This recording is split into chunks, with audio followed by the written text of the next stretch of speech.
Hey, my name is Chris Brennan, and you're listening to the Astrology Podcast. In this episode, I'm going to be talking with my friends Nick Dagan Best and Patrick Watson about Venus retrograde as a phenomenon in astrology. And we're going to be explaining how to interpret it and what it will mean for you when Venus goes retrograde at different points in your life based on your birth chart. Hey, welcome, Nick and Patrick. Thanks for having us. Thanks for having us. Yeah, thanks for joining me. We have the genesis of this episode is that we have a Venus retrograde that's getting ready to happen this summer in Leo between July 22nd and September 3rd. So I wanted to use this as an opportunity to create kind of like a tutorial for people to understand what Venus retrograde means and to do a full deep dive on the topic. So Nick and I, of course, famously did a very early episode of the Astrology Podcast, episode 39 on Venus retrogrades, which you can still find by Googling Venus retrograde challenging consensus. And that was a nice little concise sort of hour and a half episode or something like that. But today I wanted to do a deeper dive into this topic and especially go through a lot of example charts in order to show people how Venus retrograde works out in different ways, both in mundane as well as natal astrology. So that is our focus today. And especially telling people how to figure out what Venus retrograde means for you and how to interpret it, especially since this one is coming up, and then people can take some of those principles and apply them in the future in other contexts. So yeah, that's the plan. And you both have been doing lots of work on Venus retrograde for many years, especially you, Nick, right? Yeah. Well over 20 years. And everything I know about Venus, comes from Nick. So that's not true. You've done quite a bit of work yourself. Yeah, I have. I have. You followed my example, but yeah.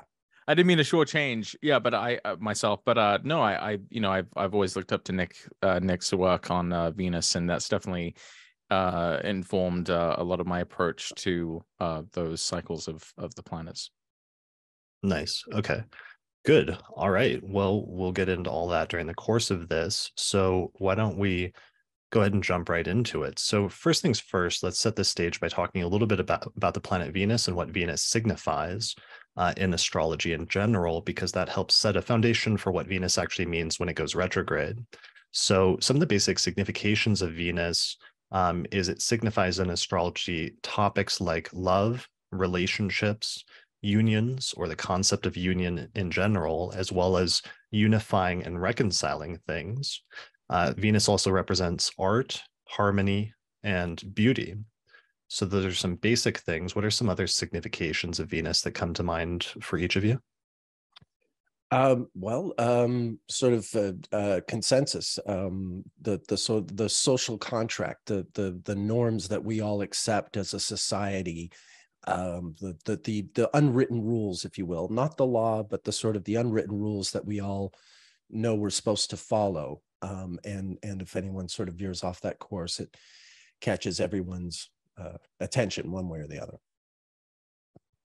Right. Yeah, I think it's the social dimension of the world, and that actually is more profound, I think, than we typically assume at first. I think that way of looking at Venus as sort of the social planet allows us to see how it's not just about sort of interpersonal relationships between people, but as you'll see, also has a broader significance for entire groups of people and our social relations with each other as groups of people.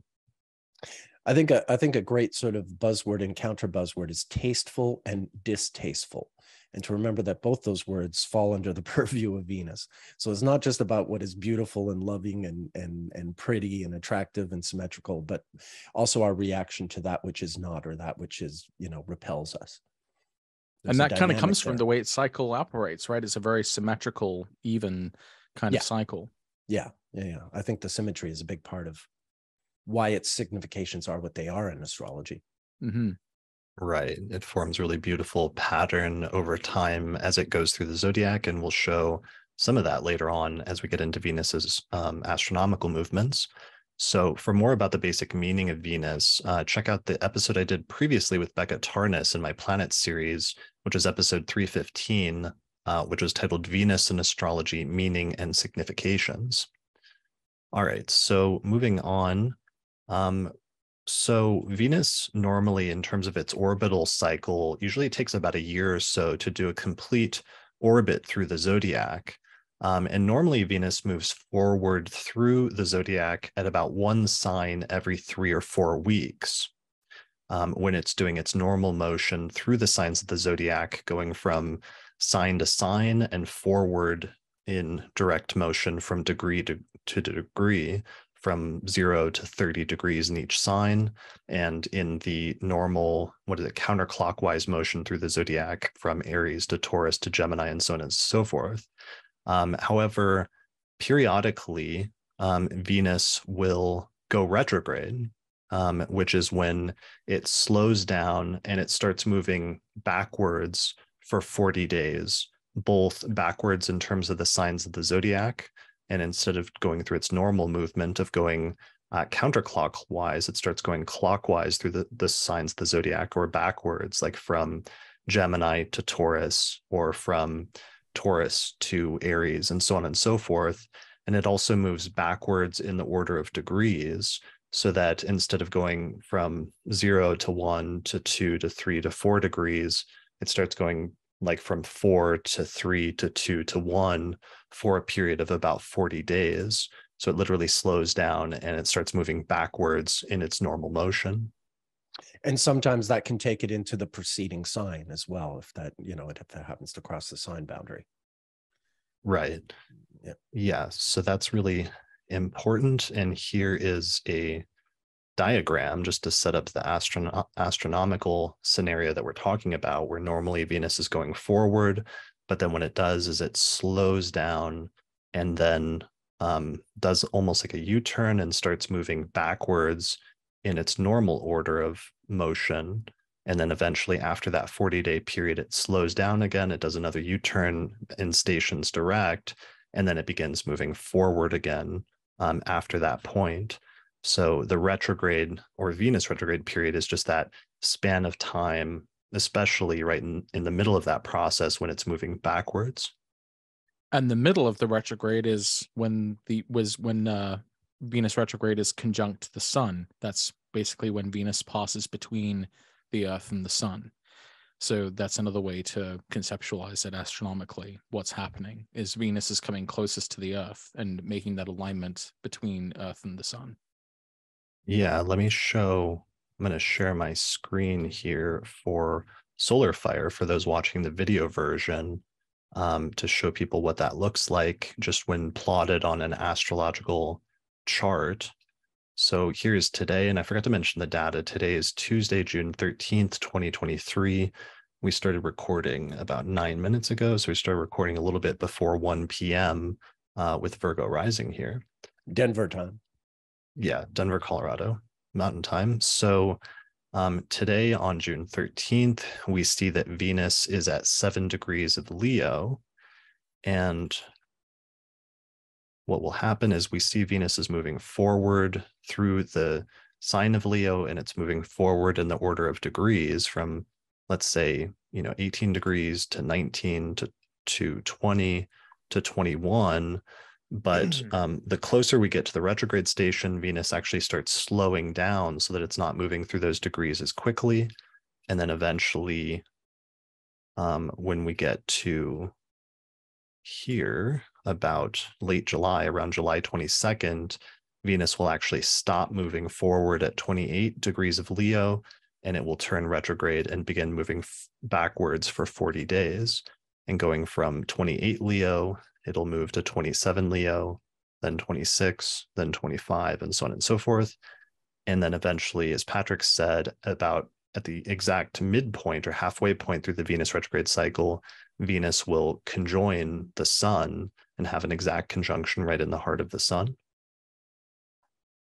So then eventually we get the second half of the Venus retrograde cycle, and it keeps going backwards in the order of degrees until eventually in late August and early September, it starts slowing down again, and Venus will station direct at 12 degrees of Leo here around September 3rd and September 4th, at which point it will then start moving forward again.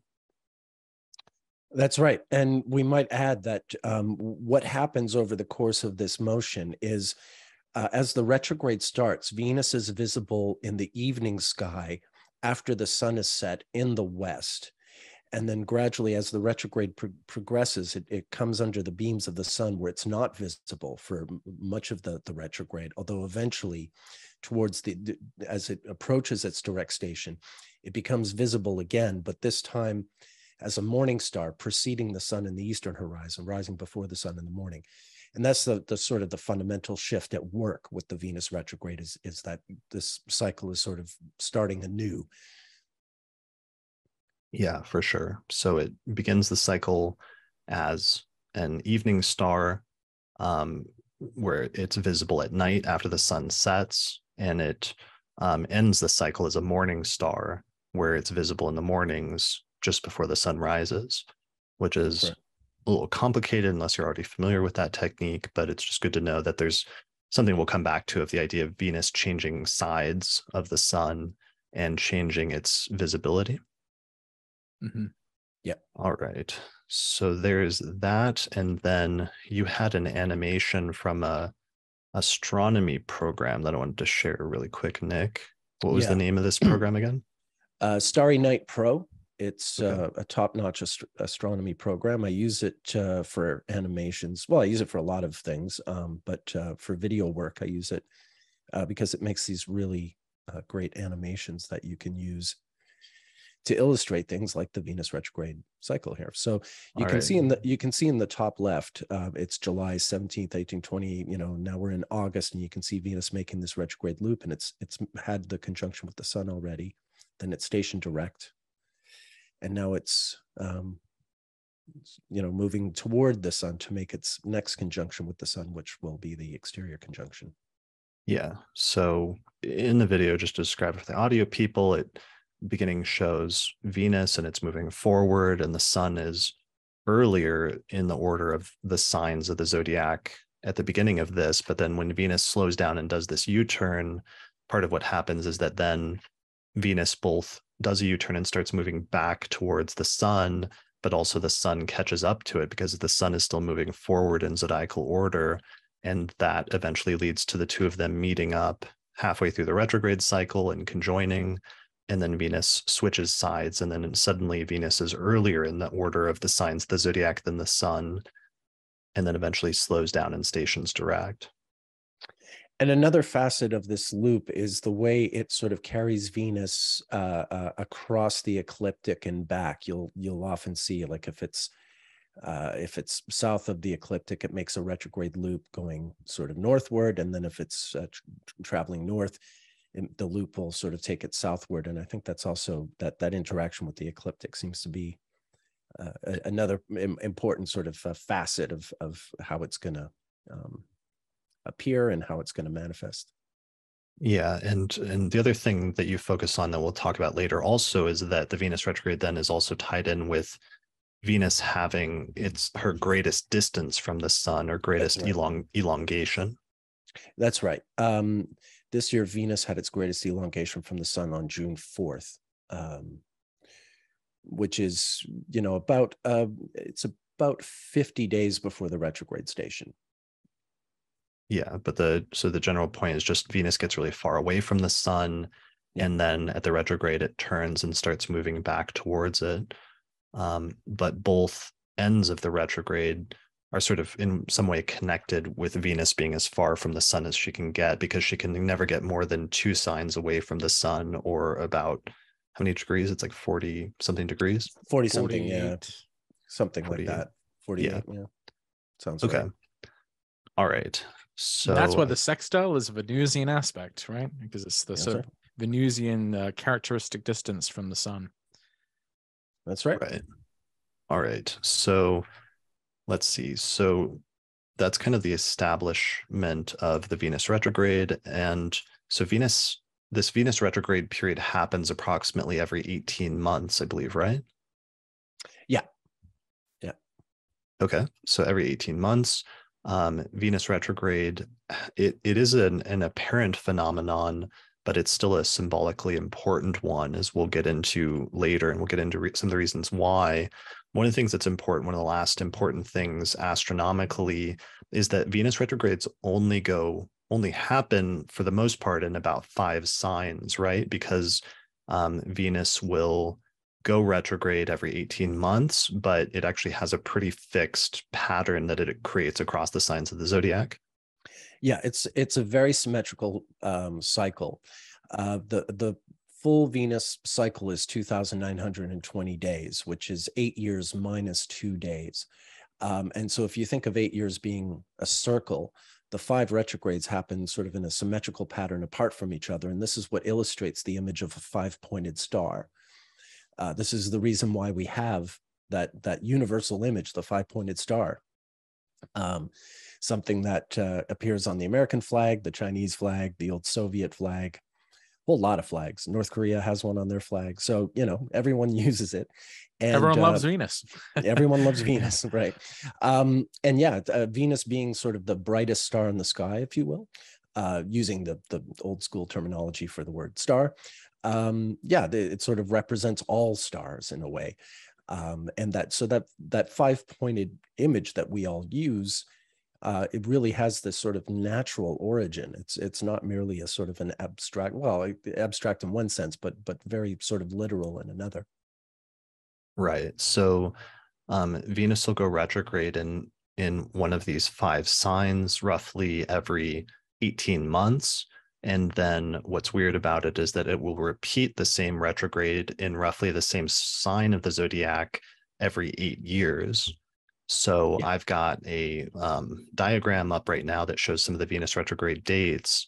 And so when we're talking about this current one that's about to happen in Leo between July and September of 2023, that's going to happen in Leo. And if we go back 8 years to the summer, the same time frame of July, September of 2015, we'll see Venus also going retrograde in roughly the same area of the zodiac. And then if we go 8 years before that to 2007, July to September, we'll see Venus going retrograde again in roughly the same spot of the zodiac. That's correct. All right, so that'll be one of our interpretive principles that we'll come back to later, is paying attention to the repetitions in 8-year periods and why that's important, and how you can use that as a little astrology hack to figure out what the upcoming Venus retrograde period will mean for you, is by looking back at past retrogrades in the same area of the zodiac or in the same spot in your own birth chart. It's a fantastic hack for any style of astrology. Knowing following the Venus retrogrades, no matter what kind of how you apply astrology, it really comes in very, very handy, because any chart you look at, you immediately have a sense of how Venus operates in that chart if you understand the cycle. Little side note as well is that the relationship of the number of retrogrades and the number of Earth years that take place in 5 retrogrades within 8 years, that technically forms the golden ratio, 1.6. Yeah. So I think that's kind of another interesting facet of the cycle. Absolutely. Speak of introducing sort of these natural, these natural phenomena. Yeah, well, the natural, that this comes from just sort of the natural cycle, these ideas, these mathematical ideas, these archetypal ideas that come right out of the science. Yeah, the like mathematical formula are replicated in, or actually like are in nature and show up in nature in different ways. And then that also comes through in different ways in which it's connected to time and our experience of time, and through astrology also our realization of a different or experience of a different dimension of time, that time has a much more qualitative side to it than we're usually used to thinking of. Mm-hmm. All right, so those are the basics of Venus retrograde in terms of what it means, what it is astronomically, just as an astronomical cycle. Let's talk a little bit about what Venus retrograde actually means from an astrological standpoint. So one of the things that's important is that a retrograde Venus will extend and intensify what are otherwise normally very brief Venus transits, where normally Venus will, if you're having a transit of Venus to one of your natal planets, it'll come and go over the course of a day, because Venus transits are very brief, kind of similar to Mercury or Sun transits. But when Venus goes retrograde, it will actually transit the same planet 3 times in your chart if you have a natal planet that it passes over around the time or during the time of the retrograde. So let's see. So going back to our previous diagram, if you just imagine that you have a planet right in the, here, I'll draw on it. Let's say you have a planet right here. It means when Venus is first moving forward before the retrograde, it'll pass over that planet once. Then when it goes retrograde, Venus will turn around, sort of like, basically like she's driving over a planet in your chart. But then she stations retrograde and then puts the car into the reverse, backs over that planet like a second time. And then when Venus eventually stations direct, it will go forward and it'll move over that planet or that degree in your chart a third time. So that's really important, again, just as a basic astronomical phenomenon when trying to understand what a Venus retrograde means. In general, is that it means a normally fast Venus transit that would only come and go once very quickly over the course of a day suddenly gets extended into a 3-pass Venus transit that you'll experience in pretty quick succession over the course of a few months, or it's not quick succession, a pretty long succession of 3 months, you'll have the same exact transit 3 times. So it's like, if that's a positive transit, let's say your Jupiter is there, then Venus will conjoin your Jupiter 3 times. And that could be something more experienced as more subjectively positive or auspicious. But let's say you have a more challenging placement there, then it could be experienced as something that's a little bit more challenging that then gets elongated over the course of a few month period. Yeah, it's like a big deal for of a Venus transit as opposed to a regular pass through that sign. Right. So that's one thing it does. The other thing in terms of elongating transits, another way that it elongates or intensifies transits is that if you have especially a planet around the stationary degree where Venus is going to station either retrograde or direct, then it means that you're going to have that transit not just pass like 3 times really quickly, but you may actually have, for example, if you have a planet right here, like let's say your I don't know, your sun or something, Venus, if Venus stations retrograde right on top of that, then it means you're going to have an exact transit of Venus that's going to get extended over the course of what, like a week or two, as Venus is kind of hovering around that degree, which just creates not just a very long Venus transit, but also a very intense Venus transit at that time. Yeah. Yeah. Any other points to add about that? Not specifically, no. Beautifully done. Okay, cool. So those are some of the ways that Venus retrograde is important. I meant to show this diagram because this is an illustration from Stella from Reddit, who wrote this illustration for the current Venus retrograde period between July and September of 2023, and just showing how it's activating that range of degrees, especially between 28 and 12 degrees of Leo, as well as the same corresponding set of degrees in the other signs that are aspected, or that Venus will aspect when it's retrograde in those degrees. So for example, since Venus is going retrograde between 28 and 12 Leo, it's going to be opposed to 28 to 12 Aquarius, or it's going to be squaring the same number of degrees in Taurus and Scorpio, or trining the same number of degrees between Sagittarius and Aries, and so on and so forth. So it's going to have an extended transit of whatever that aspect is, where it's going to hold that aspect or hit it 3 times during the course of the retrograde period. Yeah, the only That's other right. thing I would add to that is you would also want to take into account the transiting planets that are aspecting Venus as well during the retrograde, because that will distinguish different Venus retrograde periods that happen in the same signs 8 years apart. Those individualized conditions of the planetary arrangements of those periods will, qualitatively distinguish the different Venus retrograde periods in those signs. Yeah, in other words, you're looking at Venus sort of in this isolated sense where its pattern is sort of plays a role into itself. But of course, always Venus is interacting with the different planets, and they're not moving in an 8-year cycle. So with every 8-year return, Venus's relationship to the other planets will be entirely different than the previous 8 even though Venus itself is just sort of doing the same thing over and over. So for instance, in 2007, the Venus retrograde in Leo, interacted with Saturn, because Saturn was moving from Leo to Virgo at the time. Whereas in 2015, the Venus retrograde in Leo was interacting with Jupiter because Jupiter was in Leo at that time. So, and that negatively or positively for different individuals, it did sort of mold or shape the nature, more specifically, of the Venus retrograde transit, how it was experienced by different people.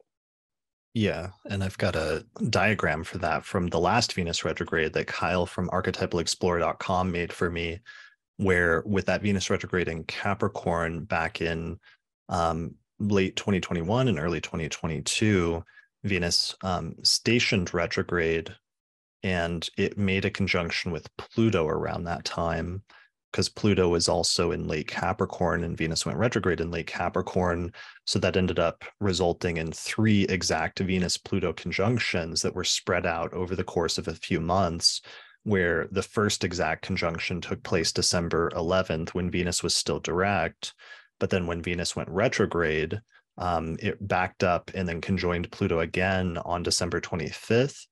And then eventually Venus kept going retrograde and then stationed direct. And then after it went direct, it eventually caught up to and conjoined Pluto one last time on March 3rd at the end of Capricorn. So it's not just that Venus retrogrades can have this triple transit to natal planets in your chart, but also part of the quality of Venus retrogrades is based on what planets Venus aspects during the course of its retrograde in the sky as well. That was a loud one. Yes. Yeah. Right. You can say that again. Yeah, we'll come back to that one later. Yeah. All right. So so that's one of the things. So it elongates and intensifies a normally brief Venus transit.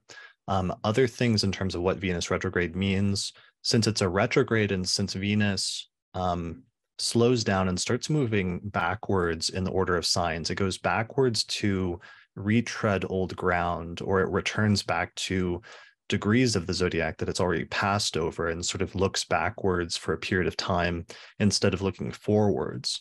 And so symbolically, retrogrades in general can also involve looking back into the past. And sometimes this symbolically or literally means looking back into the past during this period for people. Sometimes something from the past is brought back to you, or is brought back into the present, or sometimes the period can involve reconnecting with something from earlier chronologically, which can show up in a number of different ways, I think, in a person's life, right? Yeah. So go ahead, Watson. I was just going to say, with Venus, especially X's, it's probably like the number one booty call transit, right? Where people from your past who you thought were gone, they have a way of resurfacing, but not always to just repeat the same experience. It can often serve as a kind of reminder of, maybe the reasons you left it behind in the first place. So yeah, I just want to add sometimes that. To the extent that Venus is like the planet of relationships, sometimes old relationships resurfacing or going back and relooking at or revisiting old relationships is pretty standard. Mm-hmm.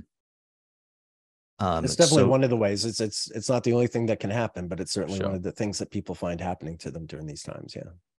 Yeah, well, and I've also noticed that it also depends on what house it's going through in your chart. And sometimes it can be revisiting different types of relationships from the past, but they don't necessarily have to be romantic ones. Like in 2020, we had a Venus retrograde in Gemini, and it went retrograde and stationed on my the degree of my IC, which represents like family and origins and roots and things like that. And I had like an uncle that I hadn't seen in almost like 20 years reconnect with me, as well as meeting like a cousin that I hadn't seen in over 30 years and another cousin that I hadn't met, but also talking with my uncle about my dad and like learning about him a lot and his story. And that was a really interesting going back and reconnecting with my own roots in a way with Venus retrograde around my IC and some of those fourth house topics coming back or being revisited at that time. Yeah, Yes. I definitely relate to that. Yep.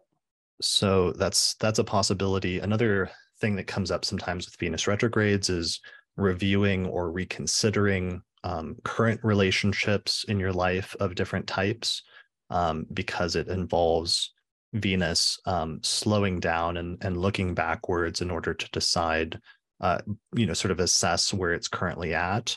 But it can also act as a pivot point in terms of deciding where you want to go in the future. But sometimes when you're at a crossroads in your life, it's not just about looking forward, but also looking backwards and trying to determine where you want to go from here based on what led you up to the present point. Can definitely function as a relationship stress test. And sometimes it survives, sometimes it doesn't.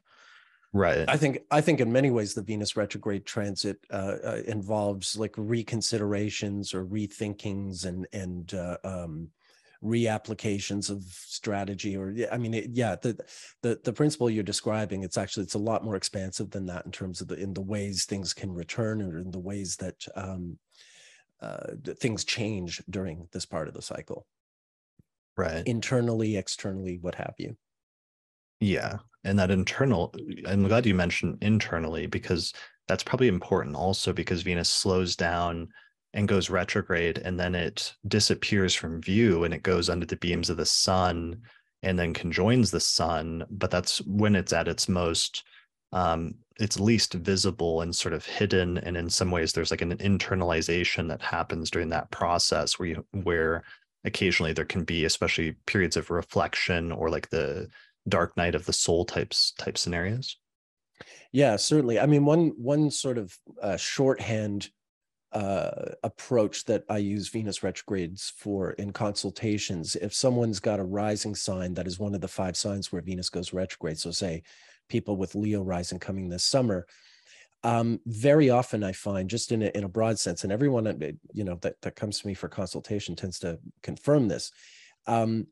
The idea is if after a person has lived their full life and someone wanted to write a biography of that person, the periods when the Venus retrograde crosses the person's ascendant makes these very sort of natural places to start a new chapter in that book. Like, the way biographies are written, there tend to be, if there's 20 chapters or 10 chapters, whatever, there's just, the very natural places, even though you're describing real events in an individual's life, there are these natural places to sort of end one chapter and begin a new chapter of the book, because the person moved from this phase in their life to that next phase in their life, whatever the context may be. And virtually without fail, you can always look to that particular transit as being at least one of those periods where, like, boom, chapter 2, and then so-and-so went on to do such and such. Right. They end up forming some of those unavoidable narratives of someone's life. Like,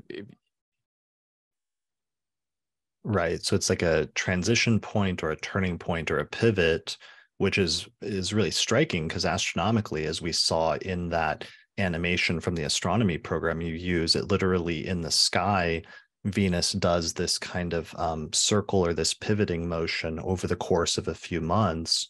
So and a pivot or a turning point like that, very much can symbolically mean like a turning point in a person's life. Yeah. Mm-hmm. All right. It's really, really reliable technique. I'll put it right out there. Sure.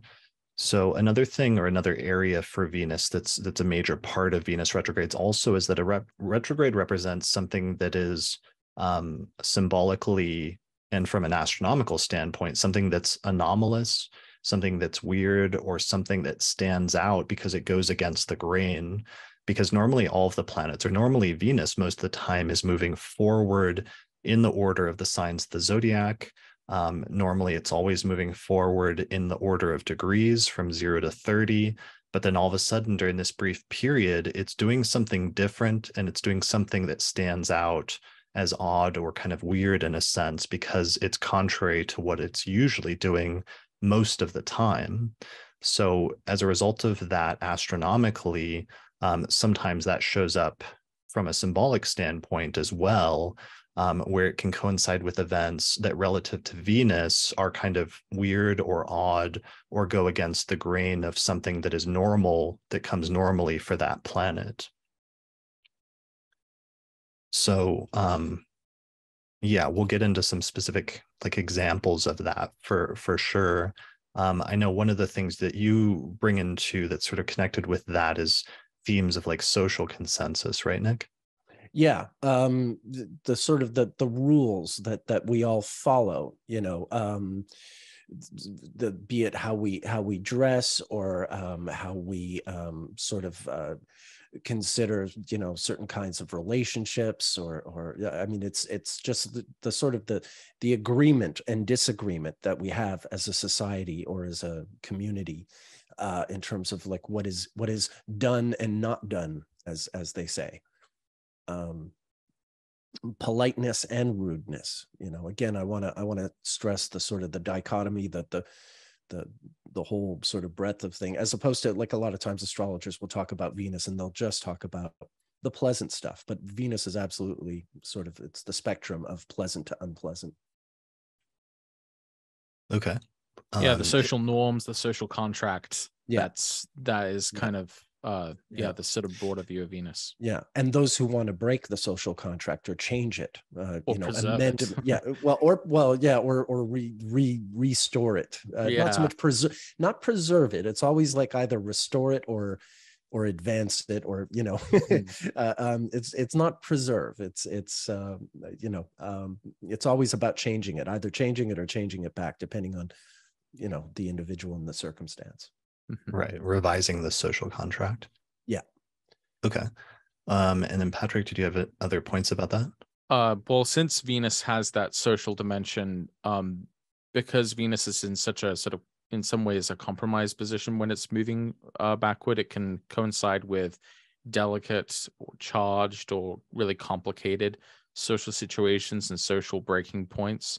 Even if you look at your own chronology, especially if you've had relationships in your life, especially romantic relationships, you can often see how these periods where Venus is retrograde may coincide with sort of important developments along those topics in your life. And I mean, it can be the formation of new relationships, it can be breakups, it can be breaks in the relationship. It can also be times of marriages.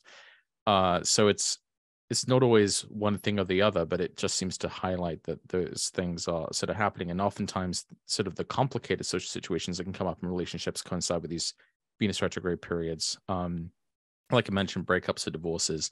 Sometimes you see cheating, infidelity, the sort of you know, kind of naughtier side, I guess, of Venus retrograde. So it shows those things sort of fall outside the norms of expected behavior. And so that's how you can sometimes see Venus retrogrades coinciding with those sort of delicate or charged or complicated social situations, because it's elevating the principle of desire in challenging ways, either progressive or regressive.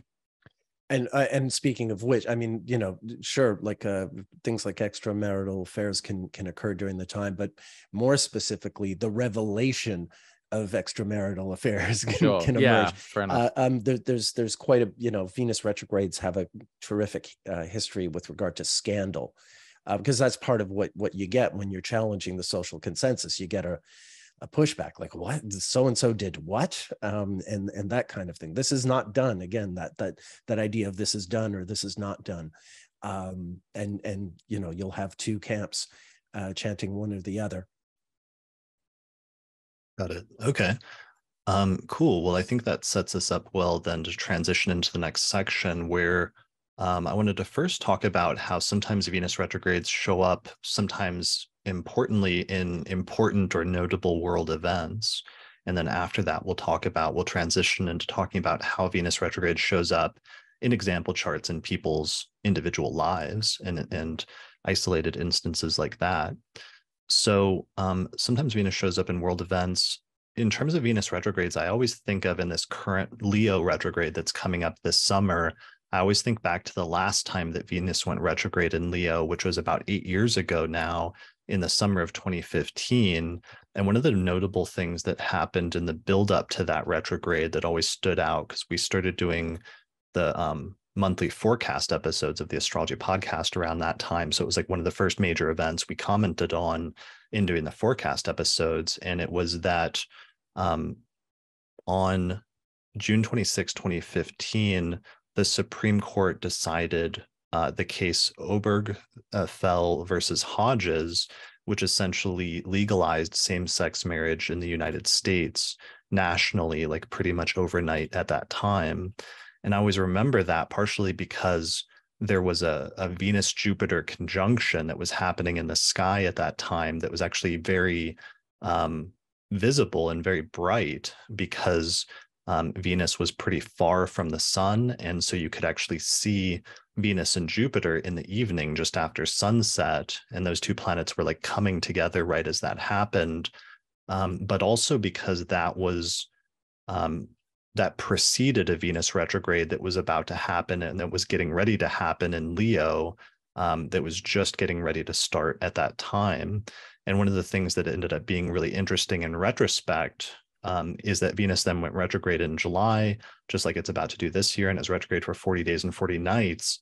And I read a Gallup poll later on that said that 1 in 10 weddings were same-sex couples in the summer of 2015, and that it said something like 96,000 same-sex couples were married between July and October of 2015, which would have been sort of centered on and during the course of that Venus retrograde, as well as the pre and post retrograde shadow periods, which we'll get into, I think, a little bit here pretty soon in talking about that. But that was really a really major and notable world event that kind of occurred at that time. And for me, it was kind of interesting because it was characterized in a relatively positive way by the fact that Venus was getting ready to go retrograde, and it was conjunct Jupiter at the time. And there was like this, at least, largely this positive, basically social thing that happened that affected a lot of people and also was clearly directly related to marriage, to Venus, in that it was connected to the topic of marriage and who could get married, and allowing a lot of people to get married who couldn't previously. If you think of Jupiter in terms of confirmation or validation or even archetypally, the Supreme Court judges. Itself. Yeah, exactly. Yeah. Laws, the judicial confirmation and approval of Venus as a principle. Well, again, the sort of the distinction I'd make between Venus and Jupiter is their conjunction in this instance is beautifully illustrated because, Jupiter is the law, whereas Venus is sort of the rules. Like it's and so this was a merging of the consensus with law. If you will, of the unwritten rule to the fact that people of the same sex do fall in love and do want to be life partners, to the law sort of merging with that change.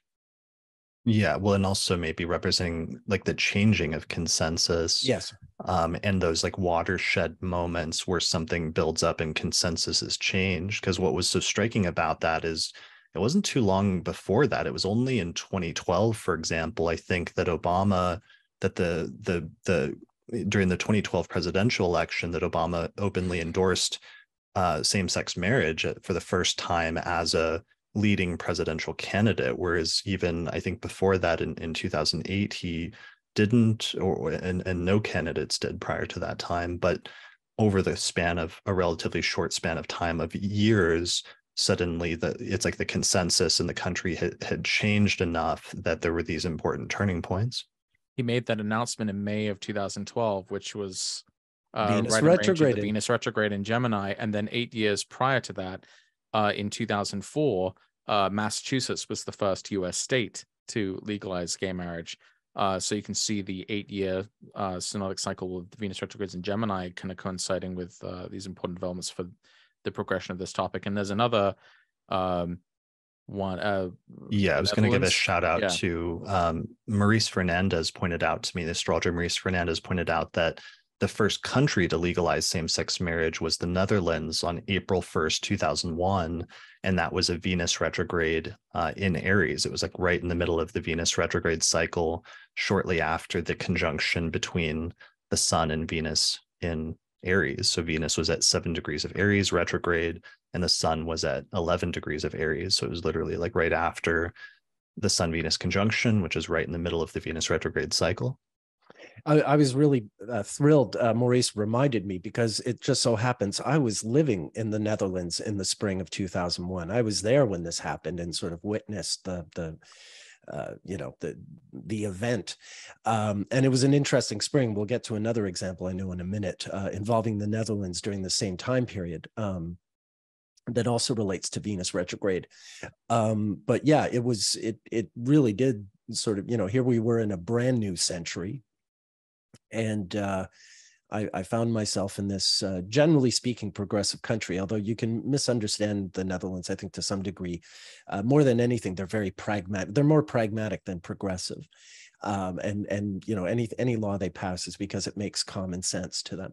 And that was, a big part of the rationale behind their taking the lead in this situation as well. Interestingly, Australia voted in favor of legalizing gay marriage in November of 2017 at a Venus-Jupiter conjunction in Scorpio.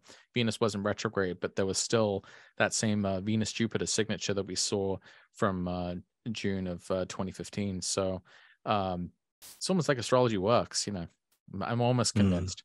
That's Almost. Crazy talk, Watson. That's crazy. Right. Yeah, get off this podcast. Where do you think you are? Yeah, if I had known before I brought you on here. So embarrassing. So one of the things this brings up we should mention is I want to mention the pre and post retrograde shadow period, because it's kind of been alluded to already when I talked about the 3 passes of Venus. So we're focusing here, and we've been focusing up to this point largely on the retrograde period itself. And this is the 40 days and 40 nights when Venus is actually moving backwards from our vantage point astronomically. But during that time, it's retreading a series of degrees that had already passed through when it was direct in the lead up to the retrograde period.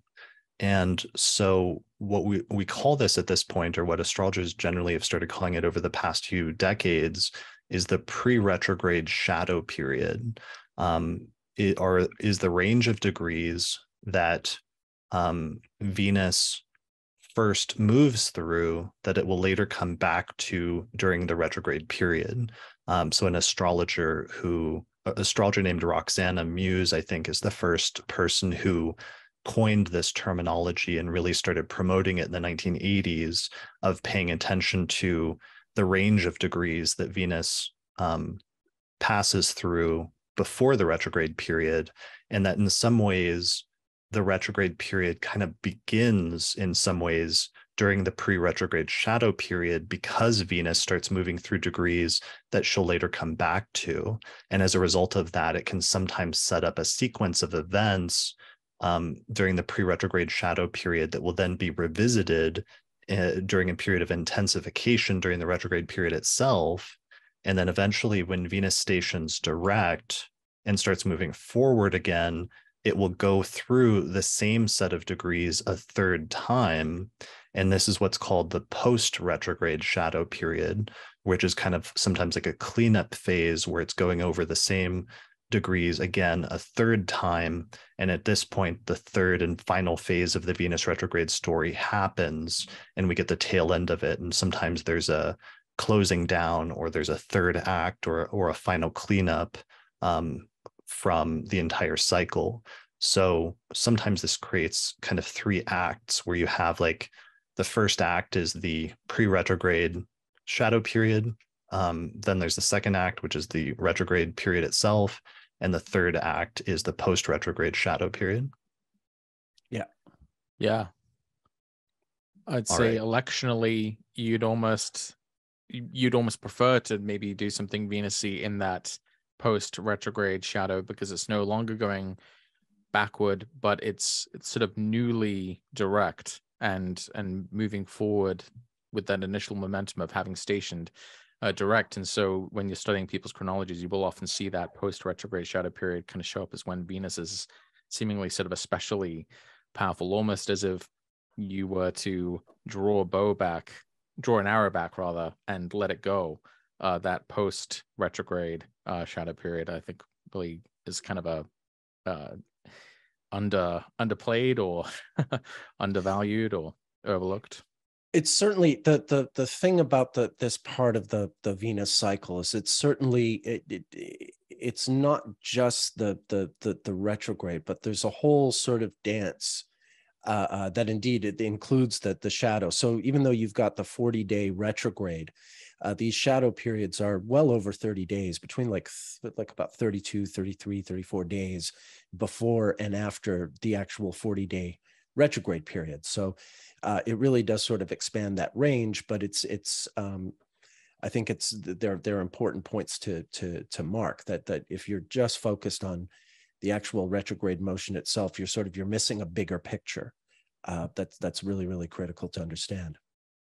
Yeah. And to tie in with what both you're saying and what you said, Patrick, it means that sometimes, like, if there's an event that occurs in the pre-retrograde shadow period, especially if Venus like hits an important natal planet in your chart, and if you have an important event here, sometimes it'll seem like that should be a one-time event, because under a normal Venus transit, that would be it. It's like you have a Venus transit, it comes and goes, you have a good day, you have a good meeting with somebody or whatever, and that's the end of it, and Venus keeps moving on. But with this entire Venus retrograde cycle with the shadow periods, what can sometimes happen is if you have the first event during a pre-retrograde shadow period, sometimes you'll end up revisiting that event during the retrograde period when Venus comes back to that spot.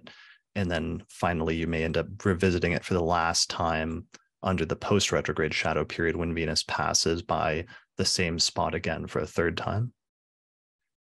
So that can be important to pay attention to, and that's going to come up because sometimes when we're talking about Venus retrograde periods, we'll be talking about not just the 40 days of Venus being retrograde, but we'll be giving some examples that include the pre or post-retrograde shadow periods, because it's still tied in with the broader phenomenon of the Venus retrograde during that time frame. All right, so with that in mind, that's why we have in the diagram from Stella, we note not just the retrograde periods, but also that the pre-retrograde shadow period this year begins on June 19th, when Venus passes 12 degrees of Leo, because that's the degree that Venus will later retrograde back to when Venus stations direct later on in September. So the pre-retrograde shadow period begins on June 19th when Venus passes 12 Leo. It goes retrograde on July 22nd at 28 Leo. It'll retrograde and move all the way back to 12 Leo before it stations direct on September 3rd. And then finally, the post-retrograde shadow period is not going to be over until Venus leaves and passes 28 degrees of Leo, which is the degree that it originally stationed retrograde at. And that final post-retrograde shadow period will end on October 7th. So when you look at it from that standpoint, it's kind of elongating the whole Venus retrograde time frame from this 40 days and 40 nights that is the actual retrograde period itself, and it's turning it into a much broader thing that's taking place between June 19th and October 7th of 2023. So, and although we're explaining this primarily within the context of this current retrograde period, this is going to be applicable essentially to all future retrogrades as well. Yeah, and really, I mean, in astrology, in a broader sense, I mean, we tend to look at any planet's retrograde phase. We tend to look at the shadow periods in that context as well. So it's not just Venus, but yeah. Right. So, okay, so that's important because then again, situating that within the context of the 2015 Venus retrograde in Leo, when the Supreme Court decision happened, Venus was already in her pre-retrograde shadow phase. So in that way, the Venus retrograde circumstances surrounding that retrograde had already started to build up for many people in their life. Then Venus went retrograde in July, like, thousands, almost 100,000 marriages, took place between different same-sex couples that suddenly were able to get legally married in different areas that they couldn't previously. And then eventually that whole retrograde and shadow phenomenon wasn't over until October. But, interestingly, that just happened to coincide with this period where there's this great intensity that was noted in that Gallup poll of all these people being married between July and October. Mm-hmm. Mm-hmm. All right. So that's one major example of Venus retrogrades and like major world events taking place that are relevant to many people. In other types of Venus retrograde events, there can sometimes be scandals, which you guys have both mentioned already. One of the most famous scandals was the Bill Clinton, Monica Lewinsky scandal broke during or around the time of the Venus retrograde in Aquarius and Capricorn in 1998, right? Yeah, it was really close to the actual Sun-Venus interior conjunction itself. Yeah, so it was right in the heart of the retrograde. And of course, that was pretty explosive because it brought up all those questions about, what's the right way to act? What are the what are the boundaries of a marriage? And, it goes on and on. Things. Yeah. So here's so January 17th, 1998, the sun is at 27 Capricorn and Venus is at 25 Capricorn, and Venus is retrograde. So it's right in the middle of the halfway point in the cycle. And what happened? It was just that this is when the story first came out. Yeah. Mike Drudge, I believe, was the one who reported it, and which boosted his career. The famous Drudge report would be infamous from then on. From there, it bled into mainstream media pretty quickly and exploded. I remember at the time, I was an astrology student at the time, and the very early days of the internet, America Online and all that, and what astrology forums existed at the time. Astro.com, Astrodienst had this forum that myself and whoever was around at the time participated in, and it was something that we were analyzing to death. It was, for me, for my sort of entry into astrology at that point, I'd been a student for about 3 years. It was where for me, astrology started to merge with sort of day-to-day politics and the kind of work we're still doing now, where we're looking at astrology in the world. Whereas, in those first 3 years of study, I was mostly doing natal astrology. I was looking at transits, but really it started to make me aware of astrology happening in the world and astrology reflecting changes in the world. Because Venus, the planet of like relationships, was going retrograde. All the astrologers were talking about that, because this would have been halfway through the retrograde cycle. So you would have seen everybody already talking about how the planet of relationships is going retrograde and there should be major events with that. And then all of a sudden, right in the middle of that, one of the most talked about and newsworthy and sort of explosive relationship scandals of the decade happened, like right in the middle of that retrograde cycle.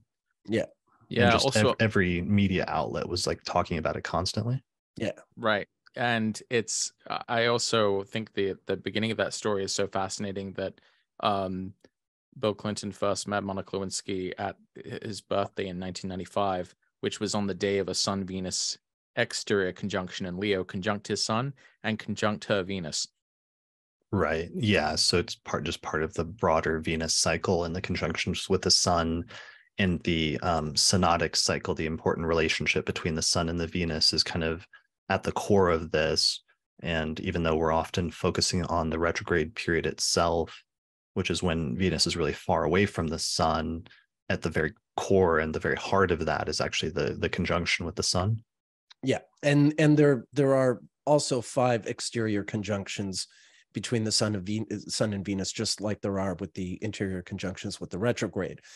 So you've actually got 2 5-pointed stars that have a sort of perfect symmetrical overlay. The exterior conjunction in 1995 on Bill Clinton's birthday happened 4 years after and 4 years prior to a Venus retrograde interior conjunction in the same place in the zodiac in 1991 and in 1999. So there's this 8-year sort of facet to the Venus cycle with regard to perfect returns, but there's also a 4-year sort of operation where you get these opposing parts of the cycle facing each other in time. Mm-hmm. Right. Yeah. And I talked about this previously last fall in an episode with Ariel Gutman, which was titled The Venus Star Point Cycle, which is what she calls it. And you can find that on it's episode 371 of the Astrology Podcast, titled The Venus Star Point Cycle with Ariel Goodman. Yeah. So anyway, so that's an example, and we'll move on from that. But just the significance of that for people that weren't around at the time was just that this scandal broke, and then it ended up dominating and being the focal point of a large part of the remainder of Bill Clinton's presidency and legacy. And he was also eventually impeached for it, which was a notable, important way that it impacted his career and sort of legacy. And even though he stayed in office and it didn't end his presidency, it ended up becoming sort of like a blemish on his presidency in some ways during that time. So it was a pretty significant event. Although immediately at the time, his popularity actually rose. Like, he actually rose in the polls. I mean, I agree in the long term, it's very damaging for him.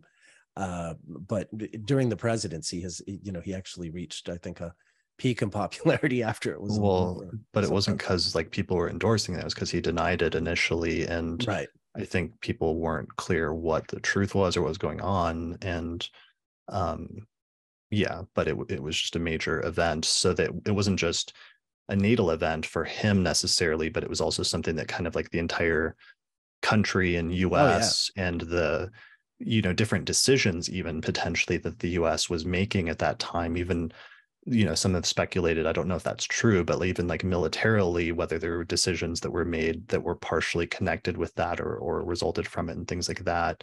But it was a whole thing that happened anyway. So that's one example of types of things that can happen sometimes under Venus retrogrades. Other things that are notable in terms of mundane things is sometimes, Nick, you talked about tastes and like what is in good taste or was bad taste. And that can be a very Venusian thing. So sometimes like changes in trends or things that become trendy can be relevant, I think, during Venus retrogrades or around the time of Venus retrograde transits. So one of the ones we've talked about is that Nirvana released Nevermind, which kicked off the grunge sort of fashion era, as well as a huge change just in music and fashion. And that was right after a Venus retrograde period ended, I believe, right? Yeah, and it was the result, part of the reason of the explosion. I mean, it was an excellent album, but in that summer, just prior to the album's release, or not too long before, it might not have happened specifically in the summer, but it started to really change things in the summer. There was a change in how record sales were monitored and how records reached the charts. It went from being done just sort of eyeballed by record store managers to being sort of digitally scanned. You had the barcode and a record was scanned, and so every sale was registered.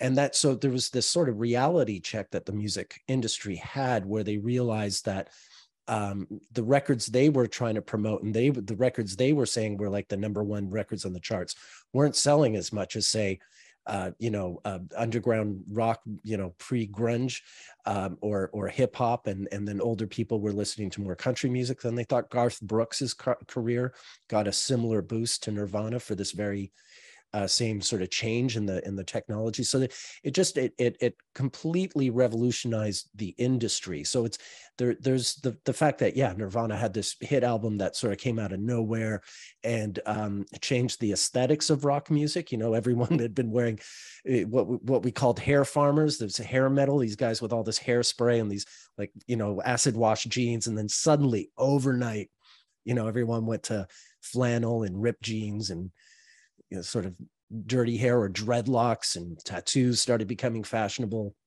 Right. Well, it was the end of like the 80s type rock era in many ways. So, and I think you said that they recorded the video for their hit single Nevermind or Smells Like Teen Spirit. Yeah. And that was during the retrograde? That was during the Venus retrograde in Virgo, which was Kurt Cobain's rising sign. And maybe later we when we're talking about profections, we come back to that.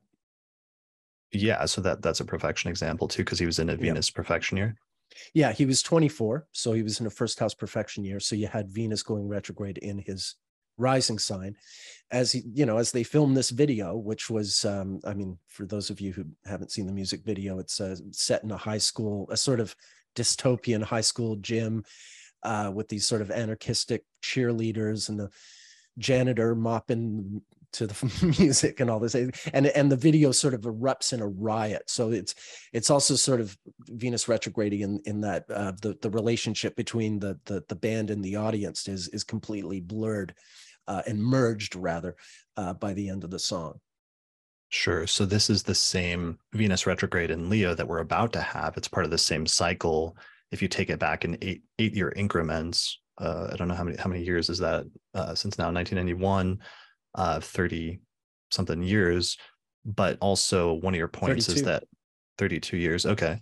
Multiple of 8. It's a multiple of 8. It's always a multiple of 8. So right. So, but one of your points, even though one of your points is that Kurt Cobain, and maybe we could just mention it since we're already talking about it, but he was born with Virgo rising, and the Venus retrograde that summer, it stationed retrograde in Virgo. Yeah, quite early Virgo, basically opposite his sun. So not quite on his ascendant, but in his rising sign. So, speaking in terms of perfections, it was, and it's interesting because if you think about it, the retrograde in those days went from Virgo to Leo. These days it just happens in Leo. But he was in a first house perfection year, and the Venus retrograde went retrograde in his rising sign, but then it retrograded into his 12th house, which, if you think about it, really reflects his story in terms of his relationship to stardom and fame. Right. Like he had a very sort of 12th house ultimately. Like, sure, he made this great album and he wanted people to like it, and he made the video and hoped it would be a hit, but the thing he got in the end sort of pushed him back to the 12th house. Like, whoa, I can't handle this. Right. Well, he's somebody that always had that tension of, on the one hand, he wanted to be a famous musician and like pushed for that earlier in his life and strived for that. But then also he was a very sensitive and somewhat shy type of person. And so when they released that album, suddenly he became one of the most famous and sought after people in the world, and somebody that suddenly became the face of like his entire generation. And he was completely kind of like unprepared for that level of like fame and stardom. Yeah, and coming back to the matter of taste and distaste, as a I'm only a year and a half younger than he was, and so we've all got the Pluto, Uranus, and Virgo in that generation.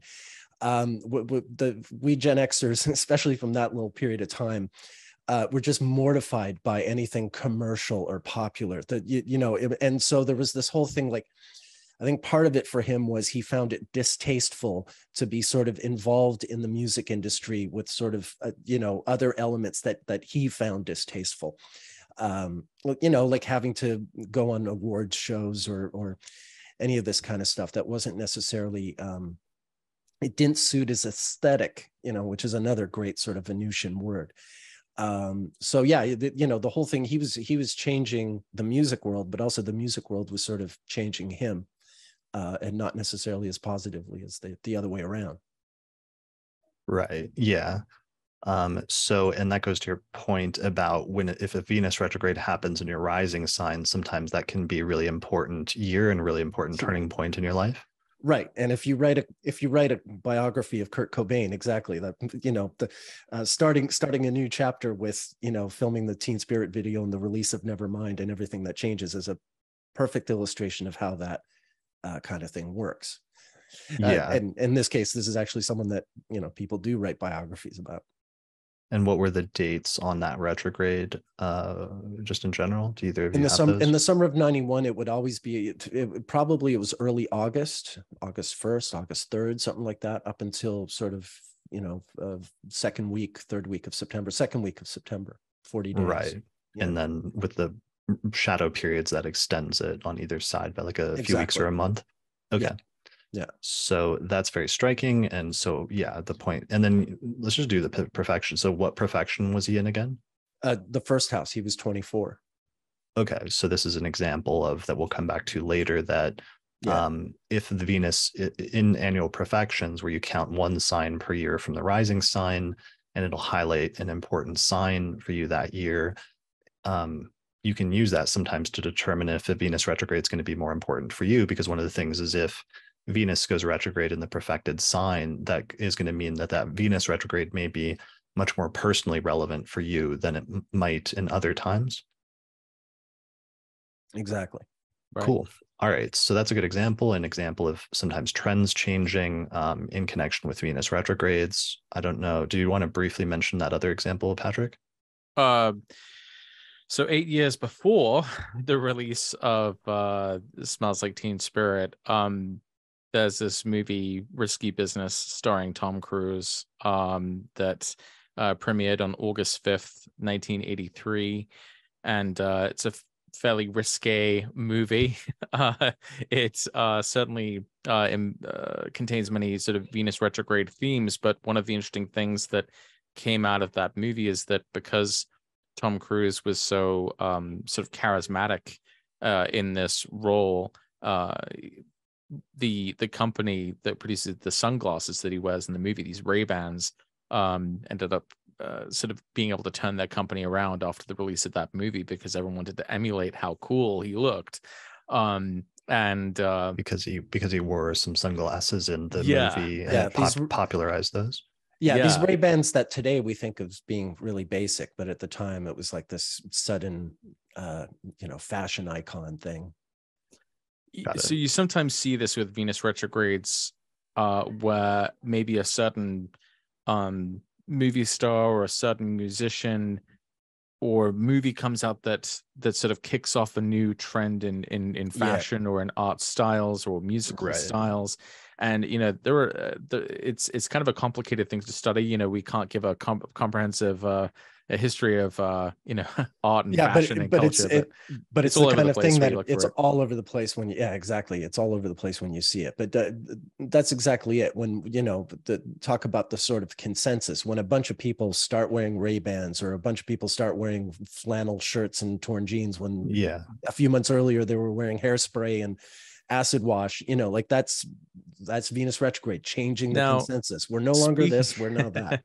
Speaking of Venus retrograde, but sometimes also the opening of that can initially, because it goes against the grain and it stands out and it's different, initially there can be some reaction to it that's like a pushback, or is like, no, like that's weird, or like that looks odd or is different from what we're used to, and some people can find it distasteful. But sometimes with the Venus retrograde, it's like there's enough people that find it different and interesting and unique, partially because it's different, that it represents something fresh, that there is sometimes a groundswell, or there's a breaking point where something becomes popular at that point that maybe either wasn't previously, or that had fallen out of popularity and then comes back from the past.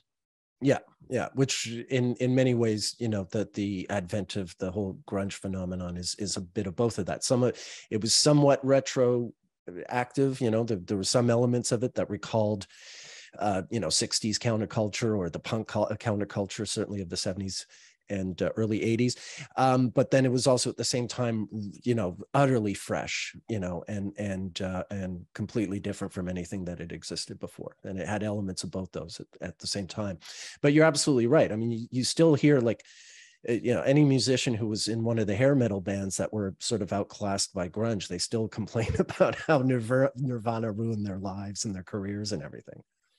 Right. Well, the perfect iconic trade-off that happened at that time was between like Kurt Cobain and like Axl Rose, who no band represented sort of 80s rock more than Axl Rose and Guns N' Roses, and then all of a sudden Nirvana comes out and sort of like takes over and becomes the new thing for that point forward.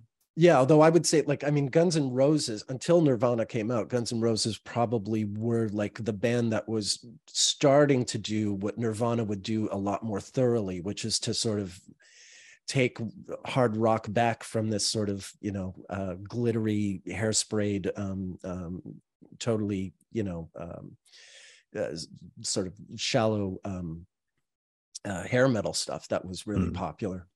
By the time you get to like the to 1999, 8 years later, then it's like the rise of the boy bands and pop princesses. Oh yeah, yeah, yeah. You know, yeah. that yeah. whole sort of yeah. aesthetic. You know, 1999 is like the summer of Britney and all that. And Christina Aguilera, Christina Aguilera, all of them. Yeah, absolutely. So it's all it's that fresh new thing that comes in. So yeah, I think like Guns N' Roses felt like, you know, Nirvana were stealing the revolution from them, if you will. Right. So, and this is really important because sometimes it's like pop culture has really important, and tastes and change in taste has really major impacts on people's lives, sometimes in ways that's subtle.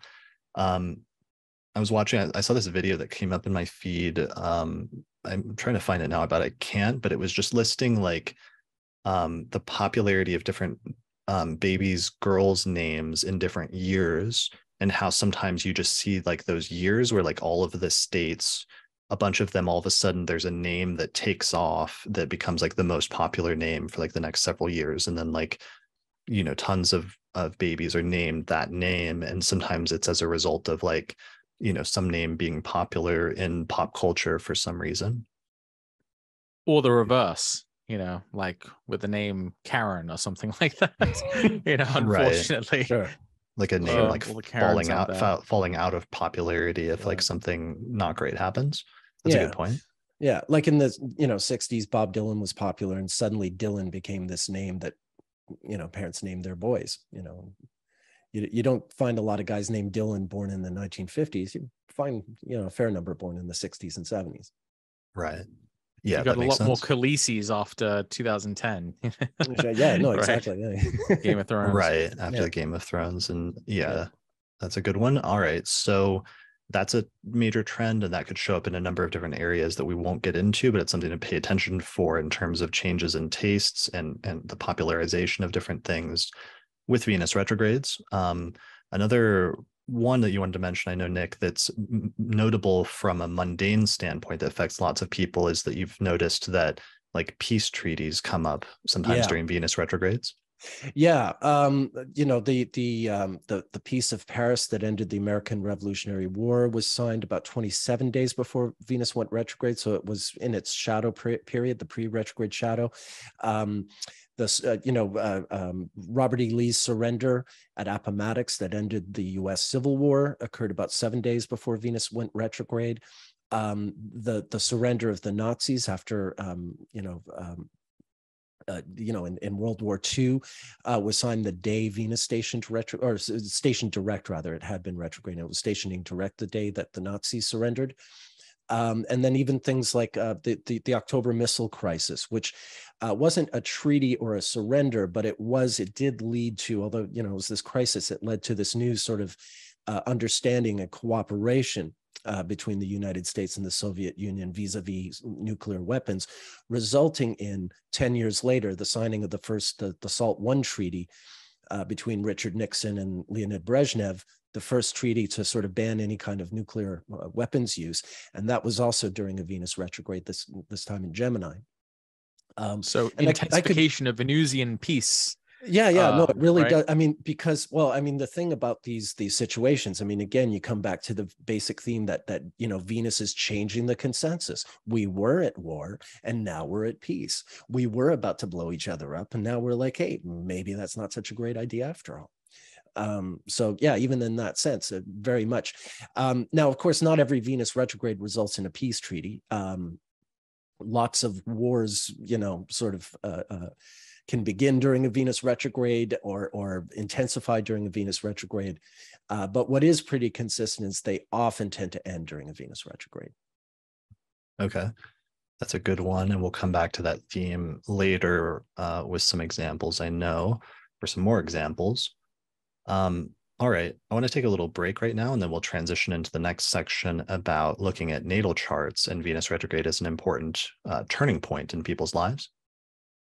If you appreciate the work I'm doing here on the podcast and you'd like to find a way to support it, then please consider becoming a patron through our page on patreon.com. In exchange, you can get access to bonus content that's only available to patrons of the podcast, such as early access to new episodes, the ability to attend the live recording of the monthly forecast episodes, our monthly auspicious elections podcast, or another exclusive podcast series called the Casual Astrology Podcast, or you can even get your name listed in the credits at the end of each episode.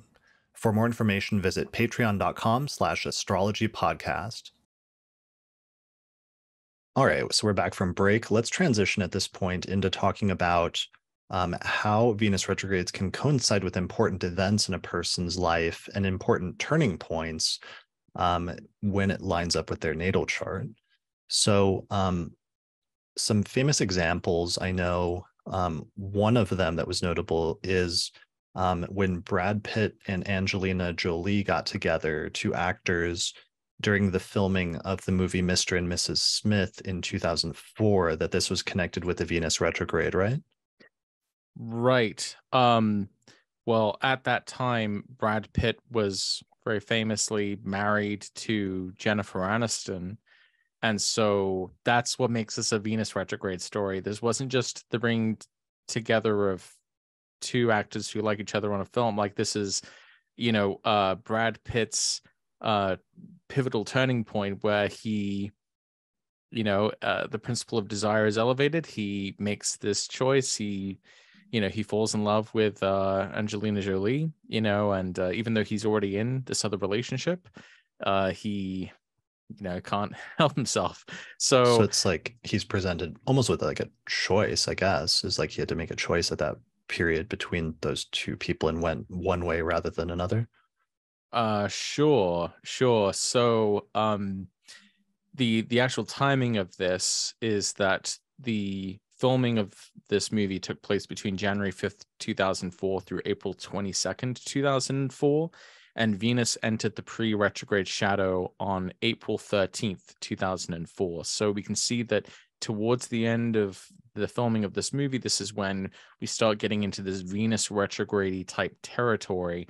And then actually the first reports on and this affair came in May of 2003, shortly after filming had wrapped. There were these photos that had been taken, and Venus station retrograde in Gemini on May 22nd, 2004. And what's interesting is we can see how the story sort of develops from there, because 8 years later, when Venus returns to make this retrograde in Gemini, that's actually when Angelina Jolie and Brad Pitt got engaged to be married. So we know that this Venus retrograde should be important. It's just very sort of classic Venus retrograde, an extramarital affair. Right. And I think in his birth chart, he has Sagittarius rising. So this Venus retrograde in Gemini was in his 7th house of relationships and partnership and marriage. That's right. Yeah. So it was crossing his descendant. Another also interesting would have been opposed to his sun, right? Yeah, the retrograde would have been quite close to being opposed to sun. The station might have been exactly opposed to sun, as I recall. Another interesting dimension to all of this, Jennifer Aniston was born about 34 days before a Venus retrograde station, and her progressed Venus stationed retrograde right around April 2004, when her husband is running off with Angelina. Right. Also interesting in Angelina Jolie's chart is she has the sun roughly opposite Brad Pitt's. So Venus went retrograde conjunct her sun in her natal 12th house. Right. And this is probably as she's... Talk about star-crossed lovers. Right. I mean, And there was, the whole reason Pitt and Jolie were paired in this movie, Mr. and Mrs. Smith, in the first place, is they were, arguably the two most beautiful celebrities of the time, and also like leadning blockbuster, leading blockbuster actors and actors in terms of like the top of their respective, in their field. Yeah, it totally had this sort of feeling of star-crossed lovers. It made sense. You felt bad for Jennifer Aniston, but there was something about this union that made a kind of had a logic to it, if for want of a better word. Right. Well, it's funny, even that movie, like Mr. and Smith is it's a funny Venus retrograde type movie, because it was like it's a married couple they're assassins and they're trying to kill each other, but they're married. And well, they get together and they don't realize that each other are both spies and assassins, and that they both have these secret lives that they keep from each other, and their marriage starts falling apart because it starts getting boring and they start drifting away. But then they realize that each of the other is leading these secret lives, and then they start fighting each other and like trying to kill each other, but then later make up at the end and fight together, and that's the end of the movie. What an unpredictable ending. Hollywood stuns us. I mean, it actually wasn't. It was one of those movies that didn't have a great ending. It was like the first couple of acts are fine, but then the ending it was a little weak. Although it's a little interesting that was the plot of the movie as well, considering that they've unfortunately now in more recent years they've been at odds. They've had lawsuits against each other and battling over custody of their children together, and so it's unfortunate that things have taken sort of this darker turn after they got engaged. They were together. They were together 8 years, and then got married. Got married. Then they only stayed married for like 2 years, even though they've been together a lot longer than that prior to that. But that is notable, and so that is a recurring theme. Just the fact that, as you said, they got together in the Venus retrograde in Gemini, and then they were together and had a relationship, and it was a very high-profile relationship, and they had kids together. And then 8 years later, when Venus goes retrograde in that same sign, they actually decide to finally make it official and get married. Yeah. Another little sidebar about Jennifer Aniston's chart. I believe she's Libra rising, and the divorce with Brad Pitt was finalized at the Sun-Venus exterior conjunction in Aries in the spring of 2005, which happened in her 7th house. Right, so and she has natal Venus in Aries, exactly. Which, as I said, stationed retrograde in her 7th house. But she also has Saturn in the 7th house, so we can also see, how there's some pain there as well. Yeah, right. With the Venus, Venus transit on Saturn. I think Brad likes women who have Venus and Saturn co-present in a sign. Maybe something. Brad's got a kink. Brad's got a kink. So I thought that was. I think that's a really good example of a sort of classic Venus retrograde story being almost tempted, kind of, by Venus and not being able to turn away, from Venus retrograde is seductive. I mean, that's part of how this it's temptation, and it's exciting. It's very naughty. Naughty Venus. It's those periods when the naughtiness runs amok. Sure. That's going to be the new slogan for this Venus retrograde. We'll start making coffee mugs with that slogan. I've been looking for one. Yeah. So that's very obvious because it's tied in with relationships. It's tied in with his 7th house and other things like that. But in other instances, in terms of Venus retrogrades, they can also sometimes just represent a really important turning point in a person's life for different reasons. So one of my favorite examples of that was Tim Berners-Lee, the guy that invented the World Wide Web. He actually launched the first website around the time within a week, basically, just after Venus had gone retrograde in the sign of Virgo. And just that idea of like the World Wide Web and how it's like connecting people together through websites, basically, and how that became so important for him. And it was launched just after Venus retrograde in Virgo. Wow. That reminds me a lot of how Facebook first got really big during the Venus retrograde of 2004. He released it in February 2004, but the greatest period of adoption among colleges, was really in that May to June period of 2004 during that Venus retrograde. And that was actually the transit of Venus across the face of the sun, like an occultation or, perfect alignment with Venus going across the face of the sun. And there was this enterprise which ultimately united a large group of people together as like friends, as part of a network. So that's really a great example, Nick, Chris, rather. Yeah. All right. So that is an example of Venus retrograde and how it can show up as important. So one of the questions then becomes, how do you know if a specific retrograde will be important for you? And how do you know how the retrograde will manifest in your life or in what area? So let's talk about Venus retrograde natally first. Because sometimes one of the things that's important is if a person has Venus retrograde natally in their birth chart, or if they were born under a specific Venus retrograde cycle, sometimes that can mean that that retrograde will be more important for you. So first off, how do you determine if Venus was retrograde when you were born? What's a good way for doing that? Yeah, become an astrologer and learn how to read an ephemeris. Right. Sorry, that's the snarky version of the answer. That was our previous episode that Patrick and I did just a year ago, was how to read an ephemeris, which was episode 304 of the Astrology Podcast. Actually, it wasn't a year ago, it was 2 years ago. So people can Google that, how to read an ephemeris, and you'll find episode 304 of the Astrology Podcast. A fine episode that was too. So with that, you can just get an ephemeris and look up the year and the day you were born and look to see if Venus was already retrograde, or if it was stationing around the time of your birth. Then that means you're born with Venus retrograde. Yeah. Or even if you're anywhere close, then your progressed chart might have gone in, might have a Venus retrograde in it, even if your natal chart doesn't, if you're born like Jennifer Aniston, for instance, or even if you're a little bit after, Venus is still moving very slow after the direct station. And it's still like notable to be aware that you're born just after a planetary direct station. Another way you might check is to use astrological chart calculation software.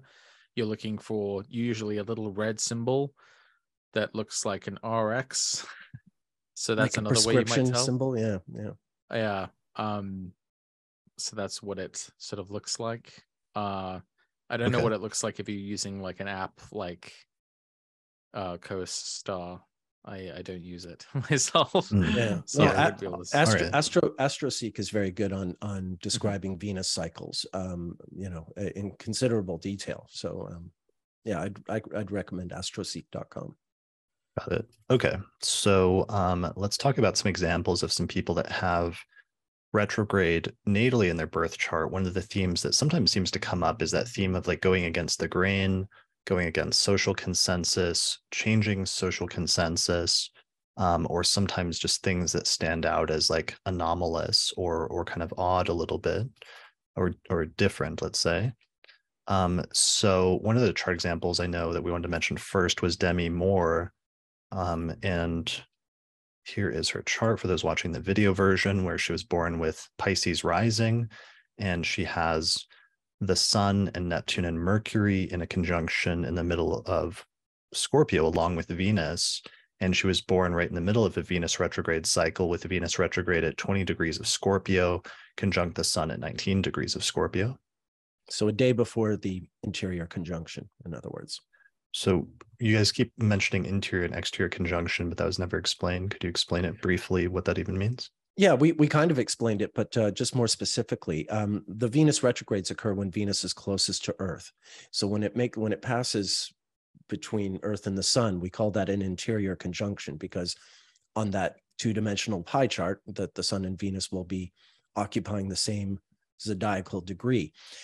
Whereas when Venus is on the opposite side of the Sun, it makes what we call an exterior conjunction in that pie chart, because Venus will not be retrograde, but it'll make a conjunction to the Sun.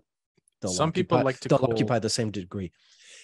There is actually funny enough, the astronomically correct terminology is superior and inferior conjunction. So what I'm calling the interior conjunction, they would call the inferior one, and exterior would be superior. Ironically, like a number of astrologers prefer this other terminology because it's more precise, interior. Well, depending on, I guess, because superior and inferior have, different hierarchical connotation. They have that connotation, that they're terms that, are multivalent and can mean different things. Whereas exterior and interior is very sort of specific, like, you're either on the opposite side of the Sun or you're on this side of the Sun. And what we're talking about primarily are the Venus retrogrades, which involve the interior/inferior conjunctions. All right. So going back to Demi Moore, so she was born with Venus retrograde. And one of your points there, Nick, is that so because she was born at the Sun-Venus conjunction when Venus is retrograde, Venus is actually closer to the Earth during that time. Yes. Yeah. Venus is just about to pass directly in, between Earth and the Sun is what's happening with that. And in some rare instances, when Venus lines up with the Sun, not just in longitude, but also in latitude, you can actually see Venus, the body of the planet Venus, Yes. like move across the face of the Sun. I think one of those happened in like 2012, right? Yeah. 2004 and 2012. Yeah. But Patrick mentioned earlier the 2004 one. So 2004, 2012. And then prior to that, it happened in Sagittarius in 1874 and 1882. The chart of Winston Churchill is pretty close to one of those occultations. It happens every now and again. So maybe that could be another reason from an astronomical standpoint why there's like this almost intensification, it seems, of Venus's significations during a Venus retrograde, because Venus is actually not just conjoining the Sun, but is closer to us than at other times when, for example, Venus conjoins the Sun, but is hidden and is further from the Earth. Exactly. Yeah.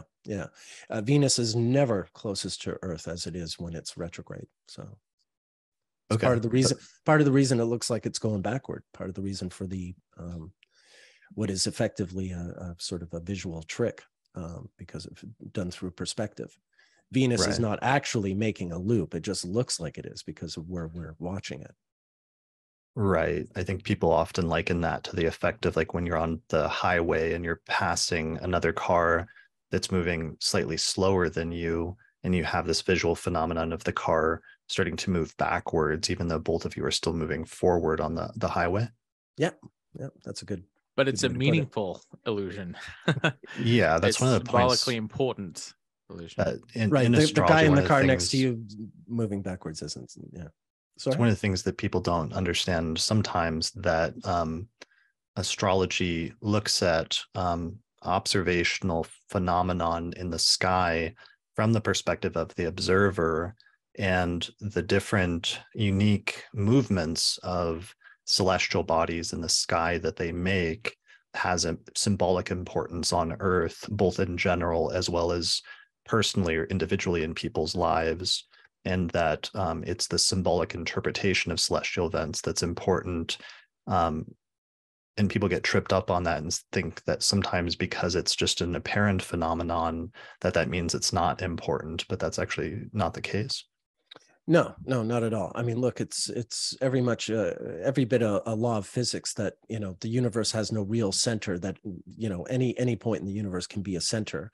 And therefore, if, the horoscope is cast in exactly that spirit, that, a given individual or event on a specific date and time has a perspective. Everything is effectively revolving around that person or that place. And this is what an astrological chart maps, is the appearance of things from a specific perspective. From the perspective of the observer. Yeah, if you exactly. So, if it's a nativity, everything from the perspective of the new human being who has just arrived. Right. Okay. All right, cool. So let's get into Demi Moore and how is she a good example of a native that was born with Venus retrograde? She was always sort of provocative as a movie star. I mean, Hollywood in itself obviously is quite a sort of Venus retrograde type of institution. It loves to seduce us and it loves to start new trends, and there's a lot of things that tie in with it. But Demi Moore is someone who was both sort of a superstar, but at the same time sort of bucking the superstar treadmill, if you will. She was sort of doing things her own way, and in an age where women were sort of starting to take on new types of roles in cinema, ones that had more sort of independence and depth to them, as opposed to merely being sort of some actor's leading lady. Yeah, she had a very sort of a much stronger sort of what's the word I'm looking for? A much stronger personality, I'd say, in a way.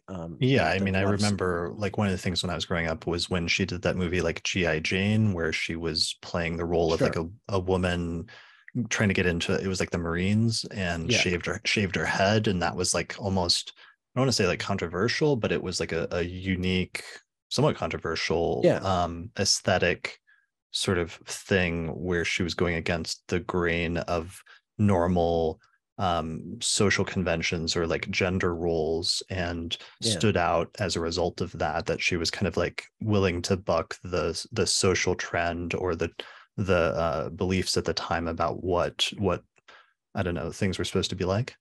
Yeah, I mean, the movie itself has a sort of Venus retrograde strain to it, right? I mean, women weren't typically allowed in the Marines, and then there's a change in consensus, and suddenly some women, the movie depicts this very change, going from being, an all-male institution to suddenly this introduction of a woman into this.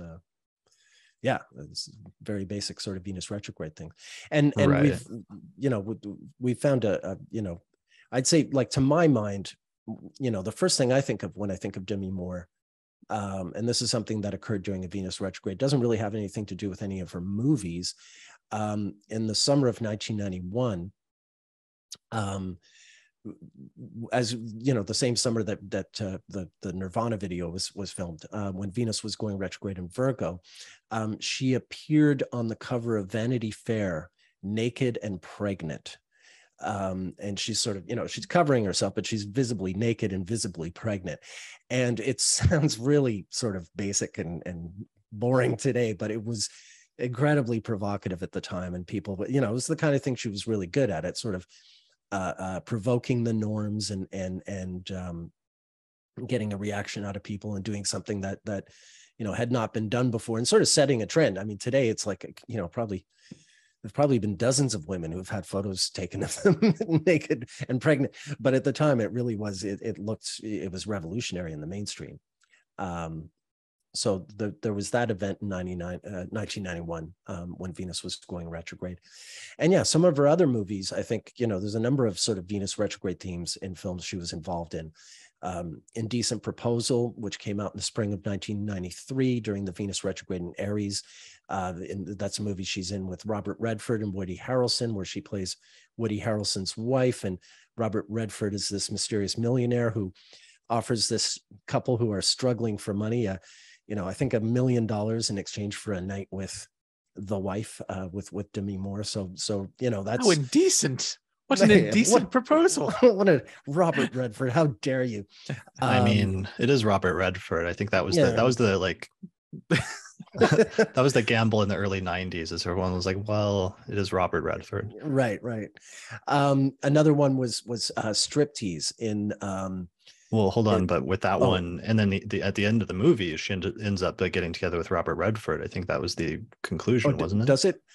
You're throwing in all the spoilers. I'm the movie's 30 years old. I wasn't supposed to. Just the premise. We're supposed to say we just ruined the 30 year. Yeah. If you haven't seen it by now, I guess it's okay. But all right, well, sure. we better skip the Star Wars discussion then later if we can't do spoilers, because otherwise I've got some news for the people that haven't seen it. Okay, well, I just don't ruin it for me, but I hope Luke and Leia wind up getting together, because they seem to have great chemistry. In the first movie. Yeah, no, another Demi Moore movie that came out during a Venus retrograde was Striptease in 1996 during the Venus retrograde in that went from Cancer to Gemini at the time, or just in Gemini by that point. In which she I wanted to see it, but I wasn't allowed. I was allowed, but I didn't want to see it. I was, I'm from Montreal, like, it was, it's the land of strip bars, or it was at the time. So it was like, why would I go see a movie?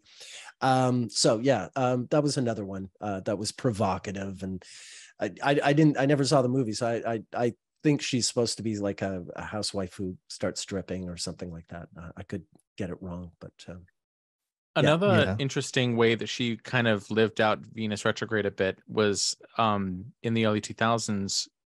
She got together with Ashton Kutcher, and they were together for 8 years. Again, there's that interval again of Venus. And he was 15 years younger than her. She was in her 40s. I mean, no judgment, but at the time it was a little spicy. She's like, it was, I mean, he was an adult. Obviously, it wasn't any kind of impropriety like that, but it was seen as a little,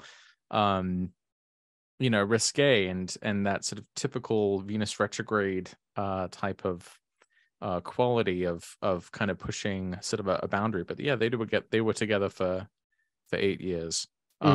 They didn't get together in years of a Venus retrograde, but it just corresponded to that interval of Venus. Sure. So it's probably like the and Ashton's now with Mila Kunis, who's also a Venus retrograde birth, I believe. Oh, interesting. Yeah. Ashton Kutcher himself was born with the Sun conjunct Venus in Aquarius, but it's superior. But direct. Yeah.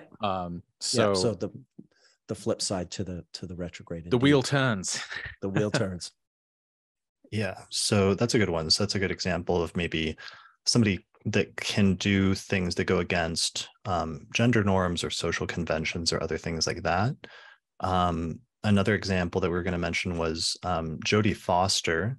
She was also born during a Venus retrograde in Scorpio. Yeah, she's born very close to Demi Moore. I think they're a few days or maybe a week apart at most. But you see you see the Venus retrograde in Jodie Foster, but because it's in her 12th house, you see it in a 12th house sense. Jodie Foster is an actress who has been provocative in her own way, but not at all in the same way that Demi Moore was. Jodie Foster, she first became famous for playing taxi driver at the age of 12. Then there was another movie called The Accused, which is it's a good movie, but she plays a victim, and there's a very sort of graphic scene in there. So she had this sort of courage to take on roles that I'm sure, like a lot of actresses, just wouldn't want to touch. And also just, she sort of sets her own course. She went on to become a director and has a very sort of independent, she has enough star power that she could exercise enough sort of independence as an artist, as a cinema artist, to sort of do the work that she wanted to do. But yeah, like for her, that stellium with the Venus retrograde in Scorpio is in the 12th house, and she's not sort of, she's not Demi Moore. She would, I can't imagine Jodie Foster being sort of naked on a magazine cover, pregnant sort of thing. She's not provocative in that sense. Well, she's much more private in terms of things in general, and especially about that area of her life. I think she's famously like reticent in interviews about like what her orientation is, or what her sexual orientation is, and she's famously very private about that.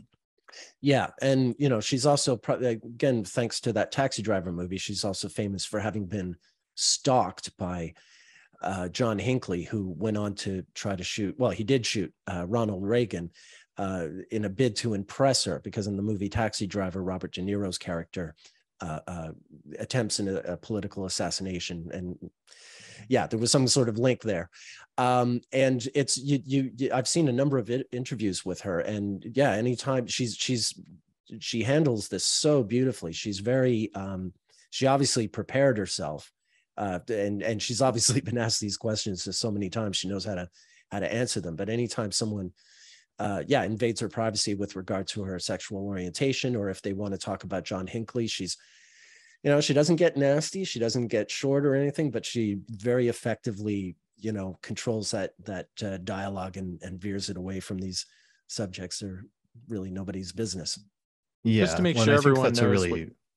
Because I want to dwell on that point of what happened, because it's like one of the things that it's like a really major event in her life, and that is very important in terms of That's She has right. that Venus retrograde at 16 degrees of Scorpio. It's in the 12th house, which is the house where you can sometimes find, problematic characters, or not for her, but it's sometimes the place of like enemies or people that you don't get along with, or people that cause problems or hardship or trouble in your life.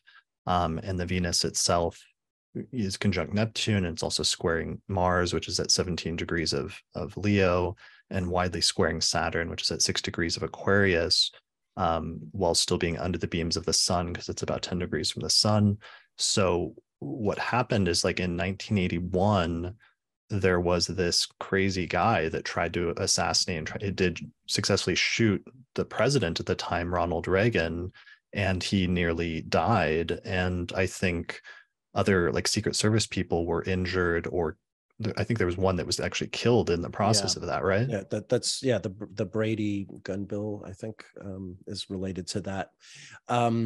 So yeah, and he had, and by the time he shot Reagan, like he had been, I forget if she went to Yale or one of the Ivy League schools, but he went to the campus where she was studying and stalked her there. So like I mean, by the time he shot Reagan, she knew very well who he was, and she had already had a huge problem with him.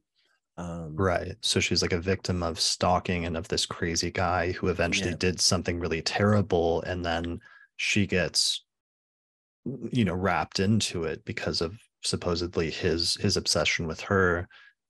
So that's a very notable thing. And one of the things I noticed that was really striking about that is her Venus is at 16 degrees of Scorpio, and we actually have his chart. And if you look at his chart, he has Venus at 12 degrees of Taurus, opposite to her Venus, and his Saturn at 16 degrees of Scorpio. So he has and also Pluto for that matter, at 24 Leo. So he has a Venus Saturn opposition, and his Saturn is exactly on her natal Venus at 16 degrees of Scorpio. So that's why, in some ways, that's why that position is even more important. And it shows you how sometimes it can tie in Venus retrogrades and stuff. It can tie in through synastry and other contacts in terms of the people who can activate some of those placements sometimes in our lives. Absolutely. For better or worse. Yeah, exactly. It's right. I think that's a really great example in her chart of how it's that principle of desire, which is sort of distorted, not just through the retrograde, but then its placement in the 12th house of enemies, and then even into kind of madness with the conjunction to Neptune, that it characterizes an enemy of hers who is driven by the like desire, but it's not wanted, it's unwanted attention, from an enemy. Because it's like Venus's desire, but sometimes when you connect other planets, especially like Pluto, he has that Pluto square, and you get like obsession and stalking and things like that. It's just interesting that it comes from distorted benefic, like desire gone wrong, right? or like, that's a good point. I mean, the corruption of otherwise positive traits of Venus, of like love and affection and attraction and things like that have positive manifestations, but like those same qualities can be distorted or into something that can be really dark. Yeah. And important for people to remember that because it was in a 12th, it wasn't about herself necessarily. It was about this other figure in her life. Yeah, sometimes the houses don't represent you. Like the first house usually represents you, but the other houses sometimes represent other people in your life or around you, and can manifest sometimes in other people coming into your life that play the role of that placement or the role of that transit. Yeah. I mean, what did she do? She starred in Taxi Driver, which, alerted this guy to her presence. But, making a movie is not an invitation to that kind of attention. But that's about that's about as much agency as she had in the whole situation, is that 6 years earlier she had filmed this movie, and one job of many. Yeah. All right. So that's a good example. It's another Venus retrograde example. It's a more challenging one. I want to skip to one. Muhammad Ali, I know, is one famous Venus retrograde example that ties in with that theme of like going against the grain. Very much, very much. Muhammad Ali was born with Venus in retrograde in Aquarius, right on his descendant.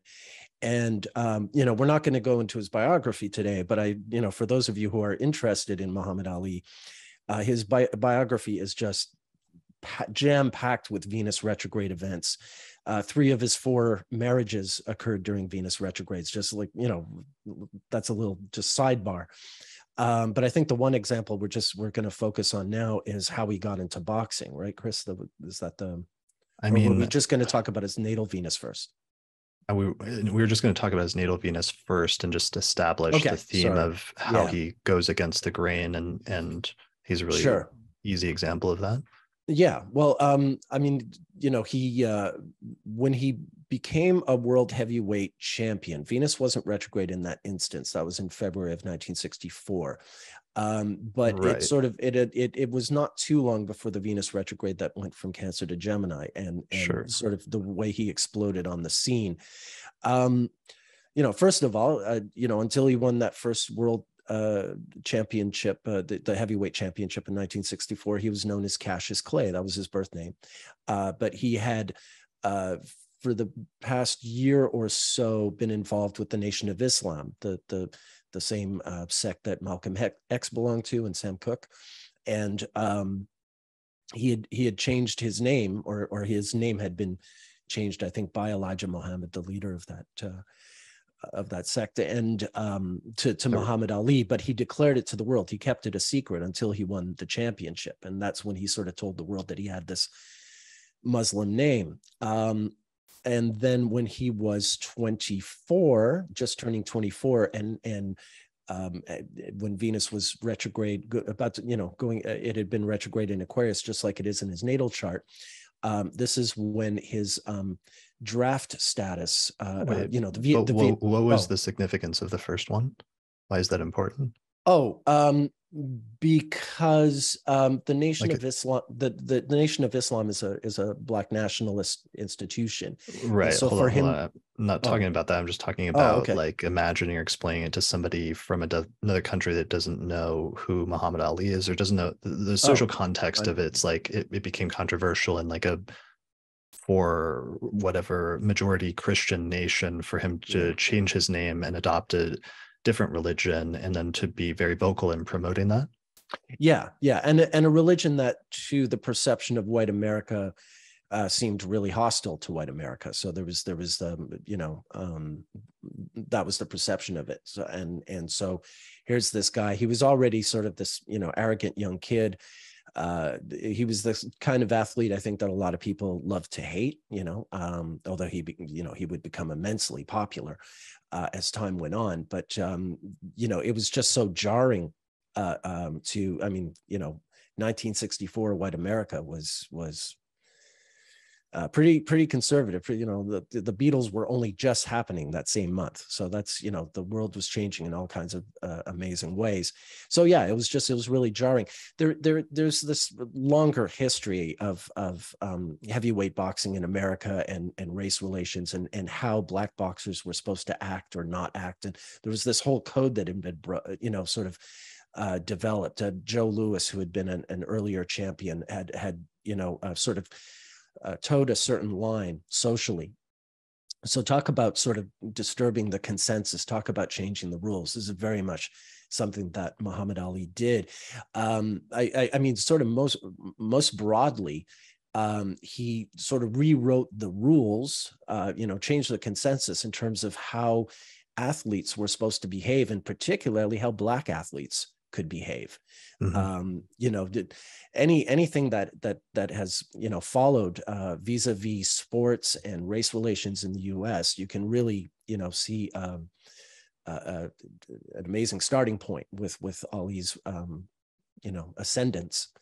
Right. And an incredible career. So and just to share the chart with the audio listeners, he was born with Leo rising, and he has Mars in the midheaven and Saturn and Uranus all in Taurus in the 10th whole sign house. And then they're all ruled by Venus, which is retrograde at 20 degrees of Aquarius, over on the degree of the descendant at 19 Aquarius, conjunct Mercury and the moon. Yeah, and that Venus of his is in a mutual reception with Saturn. So it's this Venus Saturn square that should be sort of daunting, but in fact really works in his favor. Allows him square Uranus also at the same time. Sure, but I'm talking about certainly the two of them together. But the fact that you've got the mutual reception between Venus and Saturn, I think really sort of turns that square into something magnificent. Yeah, the mutual reception is a major mitigating factor, and it became something he was able to use in his favor. And so going against the grain and sometimes not maybe rebelling to a certain extent in that way or doing things differently became part of what he was known for, and in some ways worked for him sometimes. Yeah. I mean, he was certainly, he had his haters in white America, but, when he eventually went to Africa to fight George Foreman in 1974, he's this huge icon for people of color everywhere on the globe because of the way, he asserted himself and there was no getting around his, he was a formidable athlete. He wound up winning the heavyweight title 3 times.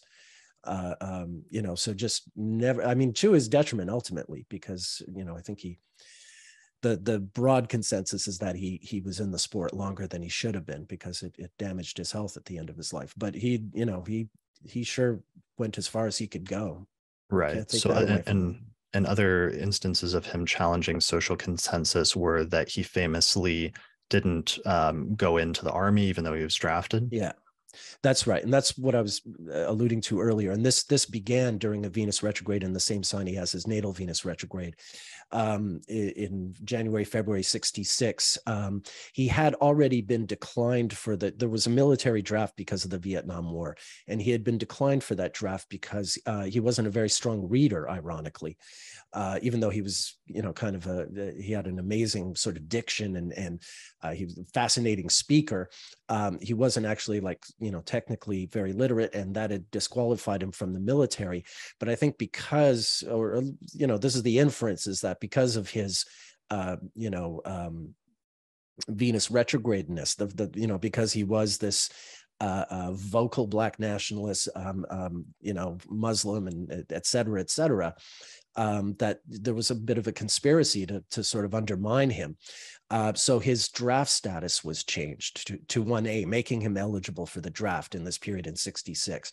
And that resulted in a court case that ultimately, he did not get drafted, but he was stripped of his heavyweight title, and sort of, everything he had spent his life working towards was taken from him for no good reason other than not wanting to fight this war. So this was a malefics in the 10th.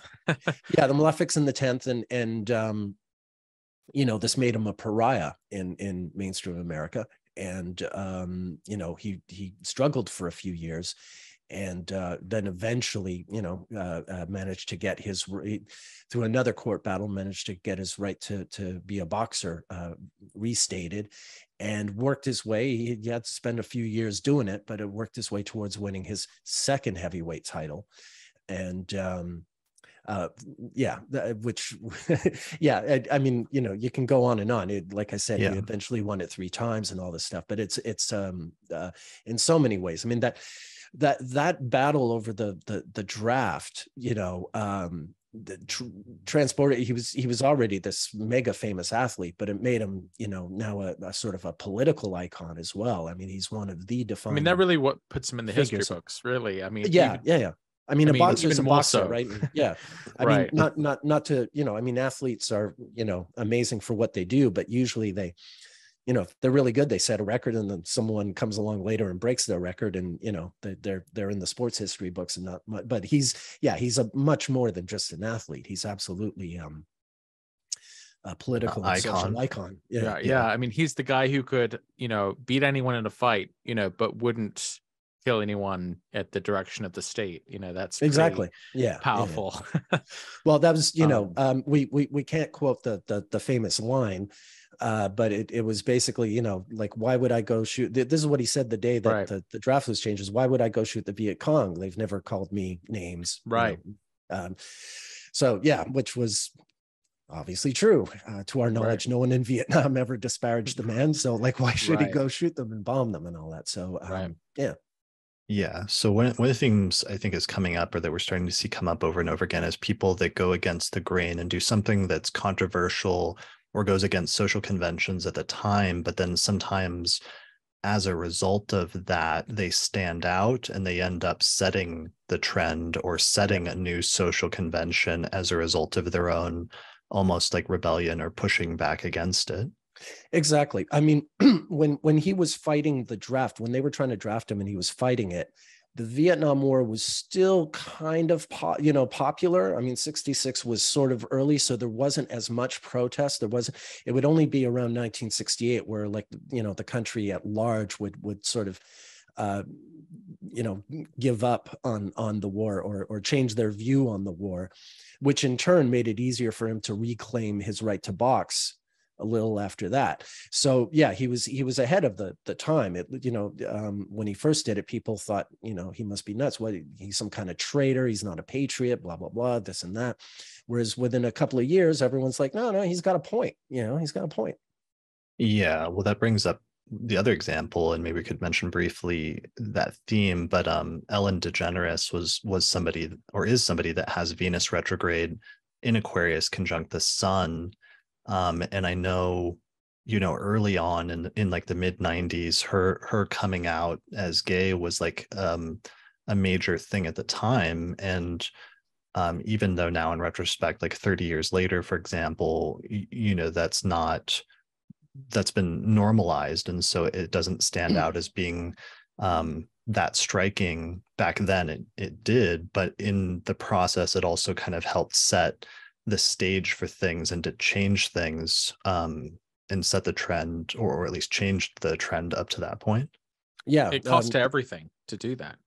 I mean, she lost her show. She really lost her career. How so? Explain that.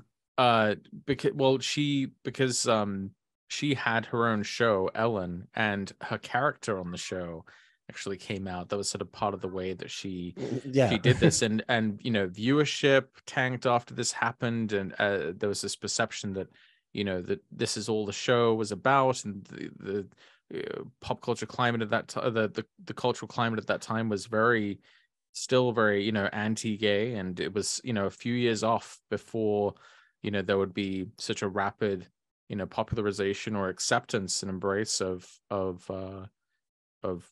gayness. And so it took a lot for her to work past it. She came up with this stand-up a few years after that happened. It was like a big sort of comeback stand-up where she like did this interpretive dance at the beginning to sort of creatively show how she went through this sort of period of going through this terrible ordeal of sort of losing everything and then sort of rising, from the ashes to, go on to have a very successful career as a television show host. And I think, while that's sort of become more complicated and, more recently in recent years, I think, she still stands out as a really good example of someone who, was you're exactly right. Someone who took that episode was a big deal when she did it, and it did sort of come against her, but it's like with Ali, within a couple of years it was all sort of like, oh, so what? People who were ahead of their time, that's a very close parallel then between the two of them, in the same way that he was like against the Vietnam War, and then later that position would become even more popular, but sometimes being at the crossroads between the turning point of opinions, perhaps, and those people sometimes being the focal point or the pivot point around which some of those things turn. Yeah. Not as if they're when obviously culture like becomes a morning star, or well, I mean, that's one way to put it. Yeah, but and not as if they're the only ones, obviously, because we're not trying to put like too much on a singular, either of these two singular individuals, but they do become one important like cultural example of that cultural turning points when things are changing. Mm-hmm. All right, so that's pretty good. There's only like one other example in this section that were like a weird one natally, I think, that you wanted to mention, Nick, which was the Jack Nicholson and Eric Clapton one, who both have Venus retrograde. Yeah, Jack Nicholson, the actor, and Eric Clapton, the musician, are they both have Venus retrograde in Aries, and both of them have a very peculiar origin story. Both men were raised thinking their birth mothers were their sisters, that their grandmothers were their birth mothers. They were both born to single, young, unwed mothers who were and then raised by their grandmothers, thinking their grandmothers were their mothers. And in Nicholson's case, he only found out like when Time magazine was doing a story about him when Chinatown came out. So he was already like one of the most famous movie stars in the world, and his mother and grandmother were already dead. They had gone to their graves without telling him the truth, and it was this reporter from Time magazine who had to tell him, actually, Jack, your family story isn't quite what you think. Clapton, I think, found out earlier than that. I think by the time he was famous, he knew the truth. But single motherhood was very taboo. I myself was born to a single mother, but it was just as it was kind of becoming normalized. But in their day, Nicholson was born in 1937. Clapton was born in 45. This was something that could get you, for want of a better term, canceled back in the day, in the neighborhood. The neighbors would think terribly of you, and they would think terribly of the family, not just of the girl. There was a failure. There's a whole sort of disgrace on the home. So in both these cases, why that was the motivation in Jack Nicholson's case. In both their cases, that I think that the grandmother pretended to be the mother to give the whole thing an air of respectability. Which was not uncommon. I mean, Jack Nicholson and Eric Clapton are not the only two people this happened to, but they happen to be famous for other reasons, and therefore we know their stories. Yeah, that's interesting, just in terms of, sometimes classically or in ancient astrology, the significators like Venus representing like women in a person's life, and just then their relationship to women or to their mother figure in that instance having something unique or having something anomalous about it, basically, again, as going back to that theme. Yeah, well, both of them found out their sisters were their mothers. That's pretty wild. So it's a talk about changing the consensus. Wow. So Jack Nicholson, for the audio listeners, he has Leo rising, and Venus is retrograde at 24 degrees of Leo, conjunct Aries. Aries. Thanks. 24 Aries conjunct the midheaven at 22 Aries.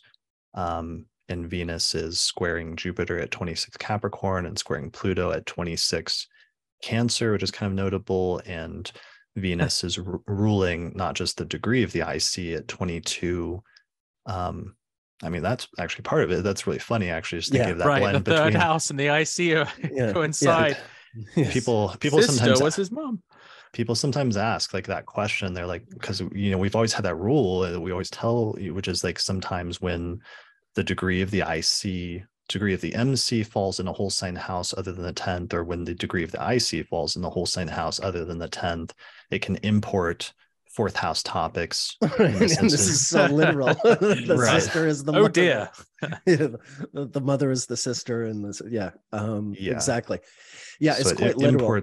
Imports fourth house significations into the third house, in this case, very literally, and with Venus retrograde and all the things it's configured to, it does so in an anomalous way of having that switch up there, basically. Yeah, Jack Nicholson also, just as a celebrity, as an actor, there's something quite Venus retrograde about him as well, because he's not classically handsome, and he's not generally someone that you want to see play, wear the white hat and be the hero in the movie. He's a great sort of anti-hero. He's at his best when he's sort of playing a rogue or a villain or something of that nature. I mean, and we love that. We love, the more sort of contemptuous his character is, the more we just love the way he plays him, I know what you're talking about, Nick. Okay. So for all the audio listeners, that was my Jack Nicholson impression. Oh, was that supposed to be Jack Nicholson? Yeah, oh, that was. Well, he's got the eyebrows anyway.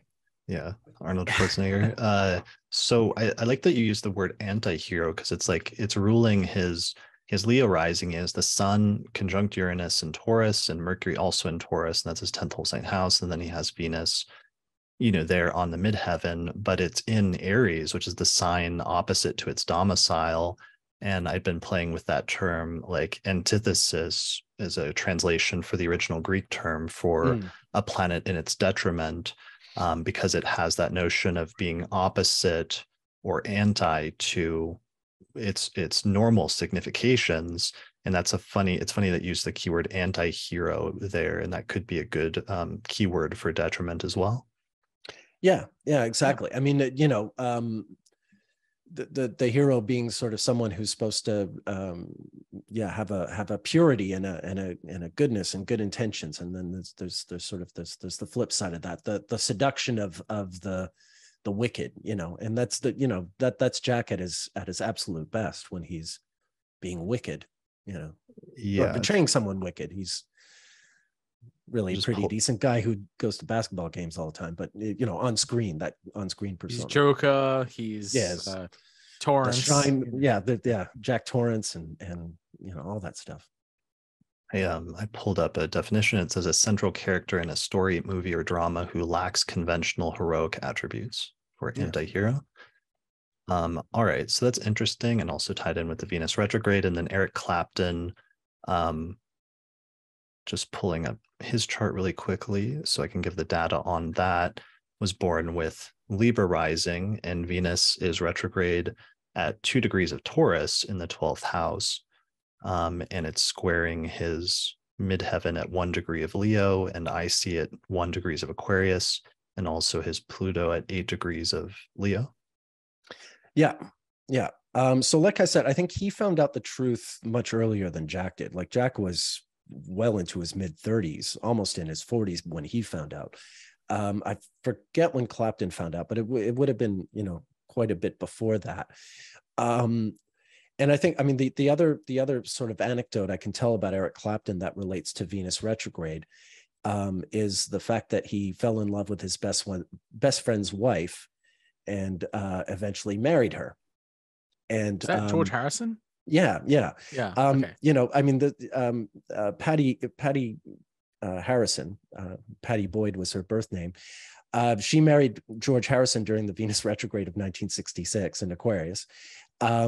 George Harrison wrote the Beatles song "Something" for her, which is a pretty amazing love. Some people say the greatest love song of all time. Right. But then Eric Clapton wrote, the greatest sort of a longing for love song for her. Layla is about her, and right. It's about the fact that he was madly in love with his best friend's wife. Unfortunately, he did eventually marry her, and he was like a real jerk to her, which I can never understand. I've read her autobiography, and it's really amazing. And I don't think so highly. He's an okay musician, but I don't think so highly of him because of that story. But it's Layla is quite a song, and he wrote it for her. And this, he definitely, almost totally came apart when he couldn't have her at first. He sort of descended into heroin addiction and really fell apart. And so you're saying Venus, the principle of desire, is retrograde in the 8th house in his chart? Yeah, so exactly. Like he wanted what he couldn't have. He and George both have these early Scorpio moons, and it was really, as time went on, that George and Eric called each other, they were husbands-in-law. Like it didn't sort of screw up their friendship at all. So Nick, you could say the song Layla is really something. Oh, geez. Anyway. Thanks, Watson. Thanks. Bad jokes. All right. So he's a dad. He's allowed. He's got a license for dad. You're really getting into the dad jokes, leading into them. Anyway, to summarize some of the main points here from this section about natal retrogrades, we were talking about people who go against the grain, who go against or buck social consensus or social conventions, but then sometimes as a result end up helping to change it. people who are ahead of the time. And also this one of the last keywords we came up with is things are like switched up a bit. Either people who switch things up or people who have things that are switched up in that area of their life. One of the things I wanted to mention is that sometimes when you're born with Venus retrograde, then it means that at some point in your life, it will station direct by secondary progression. And that can be a really big year or a big turning point in the person's life when Venus stations by secondary progression. I think you mentioned one example of that earlier, didn't you? Jennifer Aniston, Brad Pitt left her for Angelina Jolie when her progressed Venus was stationing retrograde.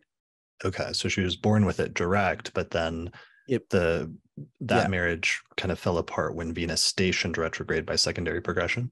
That's right. She was born like 34, 35 days before it went retrograde, which corresponds to 35 years, which is the age she was when Brad left her. Got it. So that's a good example. Can you think of any offhand that are people that were born with Venus actually retrograde, and then what happened when it stationed direct by secondary progression? Not offhand at the top of my memory, but maybe I can quickly look and come up with something. Sure.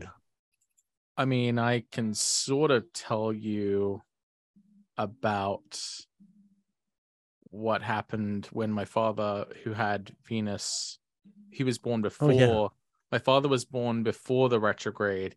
And so I remember pointing that out to you. Nick like in 2006. In 2006. Nick pointed this out to me just offhand, like without even having an ephemeris on hand, sort of like he was in a human ephemeris or something.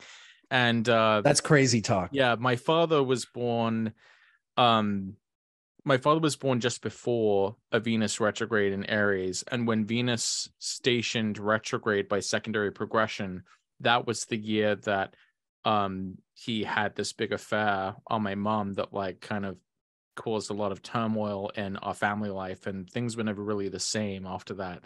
They sort of held on for a little bit afterwards, but eventually my parents split up. But the year that his Venus progressed to its retrograde station, that was when his life really kind of took on a different trajectory, because of this affair he'd had. It might have been, I don't want to take too much credit, but it might have been that night. I remember it was that summer of 2006, and I pointed that out to you, but that might have been the moment when you were like, yeah, this Venus retrograde thing is really worth looking into. That might have been that moment. I'm not sure. Oh, no, I was taken with you, Nick. You had me at Venus. Okay. I thought that was extremely impressive. Did you find anybody in looking things up, Nick? Yeah. I just looked up Muhammad Ali because that was an obvious one to go through. He was born 36 days before Venus stationed direct in his chart, which corresponds to the year 1978, which is the year that he lost his heavyweight title and then regained it for the third time, which really was sort of like no one expected that. He had already, won it, lost it because of the draft thing, and then, struggled to work his way up again like a good Capricorn and won it again. And then he lost to Leon Spinks, and people thought, well, he's over, it's all over, and he's going to retire and this and that. And then he, it was like there was 9 months between when he lost the title, it was during a superior/exterior conjunction, and then 9 months later at the Venus retrograde in Scorpio in 78. So during a Venus retrograde transit, his progressed Venus was stationing direct. And that's when he made this, really astounding comeback. It really should have been his last match, but it wasn't. Okay. Yeah. So, but it's the cherry on top of, for his career. Like, to do it a third time was just, he was already a legend. He was already, this just, supreme athlete, and to do that just was so that's something people should pay attention to. If you're born with a natal Venus retrograde, finding when Venus will station direct as being a hugely important turning point in your life. All right, I want to take a little break before we move into the next section, just a few-minute break, and then we'll regroup. The astrology software that we use and recommend here on the podcast is called SolarFire for Windows, which is available for the PC at alabe.com. Use the promo code AP15 to get a 15% discount. For Mac users, we recommend a software program called Gold for Mac OS, which is from the creators of SolarFire for PC, and it includes both modern and traditional techniques. You can find out more information at astrogold.io, and you can use the promo code AstroPodcast15 to get a 15% discount. All right, so one of the things I wanted to mention is one of the things I'm noticing that seems to be coming up a few times, a recurring theme, but this, I mentioned earlier, this theme of like switching sides and making a choice to go from one side to another. And I think that does have to do with the fact that Venus, starts somewhere at the beginning when it stations retrograde it starts as a evening star, but then it changes sides when it retrogrades, conjoins the sun, and then emerges on a different side. And there may be something to that that's actually really crucial that we're coming up to over and over again here, sometimes with often people that are literally switching sides and making a choice and moving from, one partner to another. But sometimes otherwise making choices like that, where met with two options, they go with one option or another, but that there's a fork in the road and a choice of having to make a choice of which one to go down. Yeah, it certainly has to do with crossing a threshold. I mean, making a choice is certainly part of it, but I think it's really entering it's kind of like walking into a new room, the renewal element to it, I think, is the central thing, which will involve making choices, but I don't know. I think the choice is more sort of a consequence than like directly related to it. Sure, like in Brad Pitt's case, it involved making a choice, I suppose, but not for Jennifer Aniston. It's just something that happened to her. Right. Yeah. Well, being on the choosing end of a choice versus the receiving end of a choice. Yeah. All right. So let's move into the next section. So one of the things I want to focus on is that sometimes people born with Venus retrograde respond more to transiting retrogrades. And that's something we've talked about a little bit just in terms of that coming up, but we have a few other examples we wanted to do. One of them was Reuben Hurricane Carter, who was born with a natal Venus retrograde. And then one of the interesting and notable events that happened to him is that Venus went retrograde the summer that Bob Dylan recorded a song about him, which brought a lot of attention to his plight as somebody who was falsely imprisoned. Yeah, that's right. Could you set up the story on that, Nick? Sure. Reuben Carter was a boxer. He was born in 1937 with Venus retrograde in Aries, same period as Jack Nicholson. And one day someone was shot in a bar in New Jersey. I forget who. I used to know the story perfectly. I have a chart wheel, but it's been a while since I saw it. But anyway, someone was murdered, and he was tried and convicted of the murder. But he was not responsible, and there was a mounting campaign to retry the case and get the man some justice. But it was after like many years at that point, right? I know the murder was in June of 1966, and by the time Bob Dylan gets involved, it's 1975. So it's like 9 years already since the murder when Dylan records and then re-records the song Hurricane for his Desire album. And here's the chart for the audio listeners. He has Leo rising, his ascendant is in Leo, and Venus is retrograde at 19 degrees of Aries in his ninth whole sign house, and the degree of his midheaven is up at 28 degrees of Aries, and his Venus is widely squaring Pluto at 26 Cancer and Jupiter at 27 Capricorn, well as maybe relevant being co-present with Saturn at 1 degrees of Aries. So the notable thing about this is that when his story started becoming more known, and we have Bob Dylan recording that song, I think you said that that was the summer of like a Venus retrograde in Leo. The first, he recorded the song twice. The first time he recorded it was in July of 1975 as Venus was getting ready to go retrograde in Virgo to Leo. And then he wound up re-recording the song in October, not too long after the Venus direct station in Leo. Okay, so that's another instance of that principle that you talked about earlier. On the one hand, the principle that we're illustrating with this is sometimes people born with Venus retrograde, important events can happen to them under Venus retrograde that are important turning points in their life. And then the other principle that we've already mentioned previously, which is that especially if Venus goes retrograde in your rising sign or in a prominent part of your chart, that's one of the ways to know that that retrograde is going to be really important for you. Yeah. That's it exactly. And what was the effect of Bob Dylan recording this song about him? Well, I mean, it turned it. I mean, it was still like another 10 years away before he would, eventually sort of get the hearing he wanted, and he would eventually be emancipated. I think, God, I think it was even it might have been close to like 20 years later or 10 years later. Yeah, it was a long time. 20 years total. Yeah, it was a long time. So the song didn't have an immediate, the song didn't sort of like get him out of prison the next day, by any means. But it really, it took this relatively obscure, murder case and made it a huge cause. Anyone who listened to Bob Dylan suddenly knew who Reuben Hurricane Carter was. It's a fantastic song. It's one of Dylan's best, in my opinion. So it's just and it was very catchy. It was played a lot. It was and it was on an album that was kind of a sequel to a big comeback album. Bob Dylan was himself becoming relevant again. So it was a tide that lifted both their boats in a way.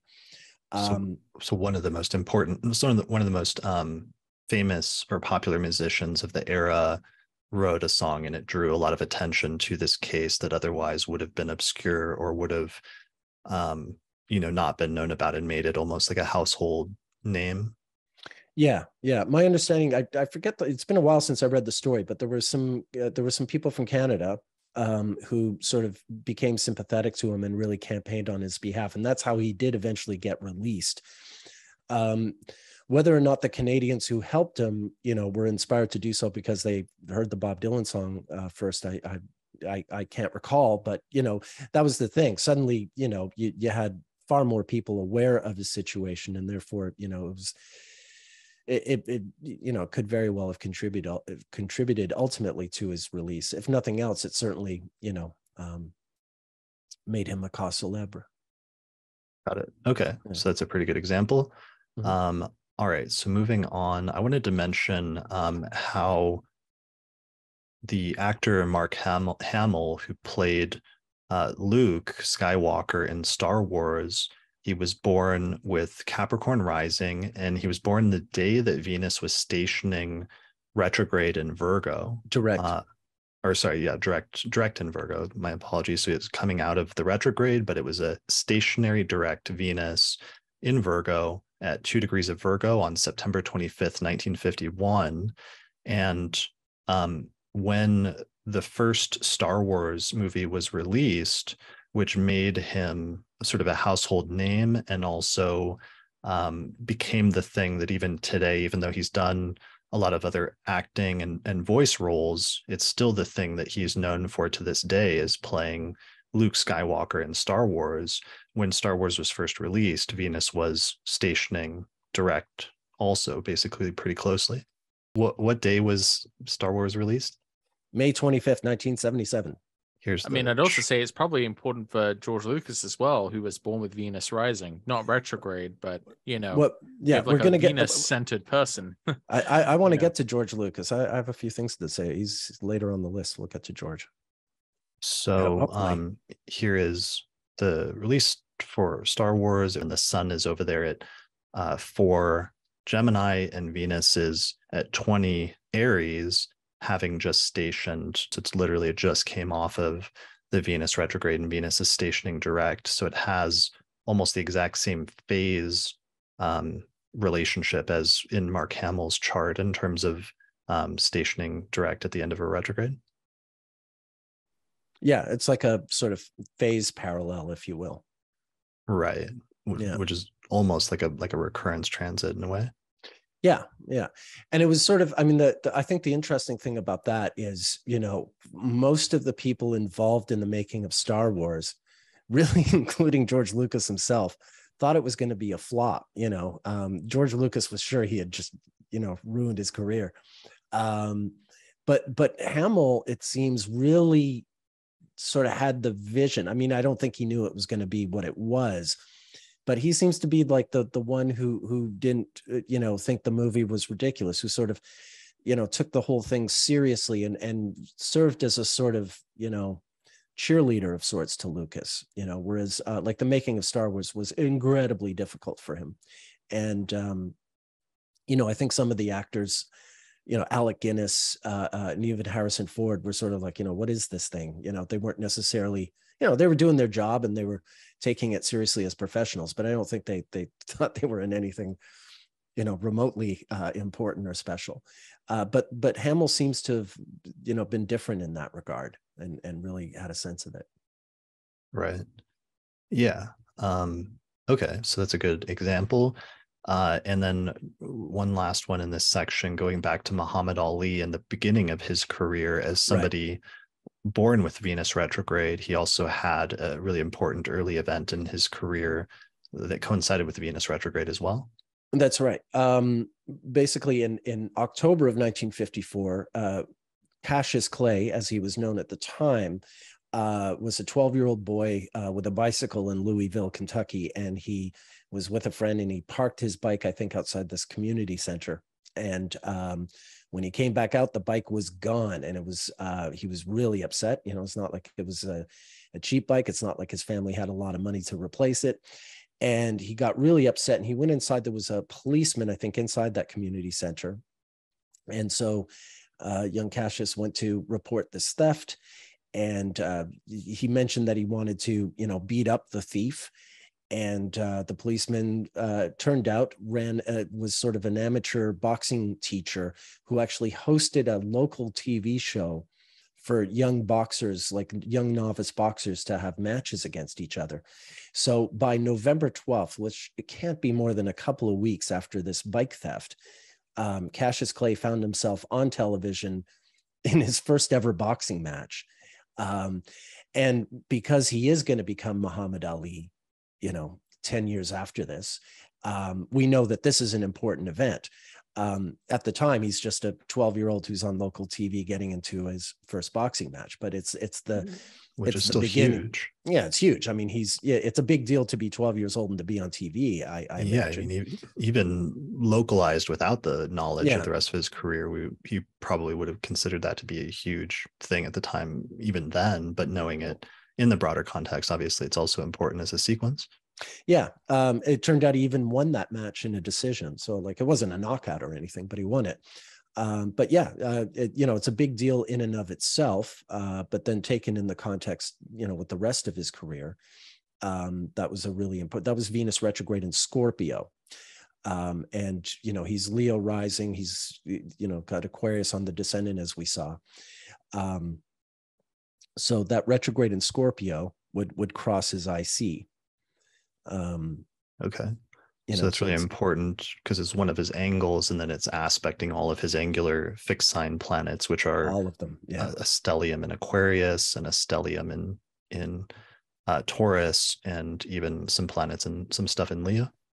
Right. And it's and ironically, it's 24 years later to the month in 1978, during another Venus retrograde in Scorpio, that he has that third match I was describing earlier, where he won the heavyweight title a third time. So that was also a Venus retrograde in Scorpio, right when his progressed Venus would be stationing direct.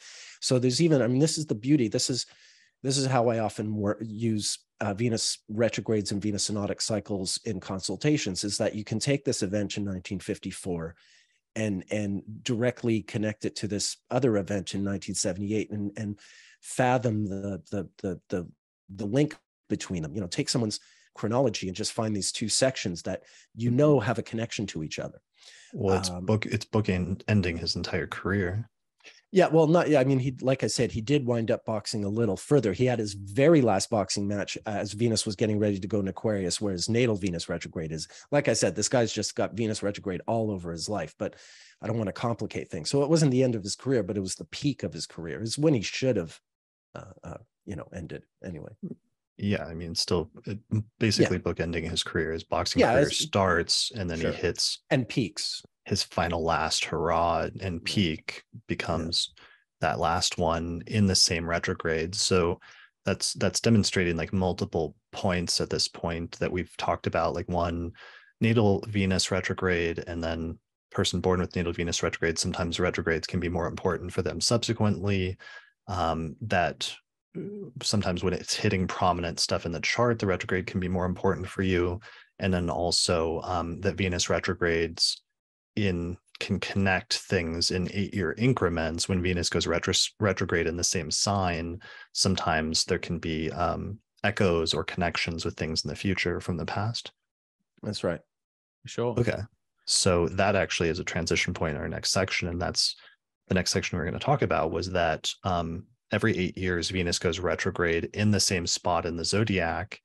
And sometimes this will always often activate the same part of our chart.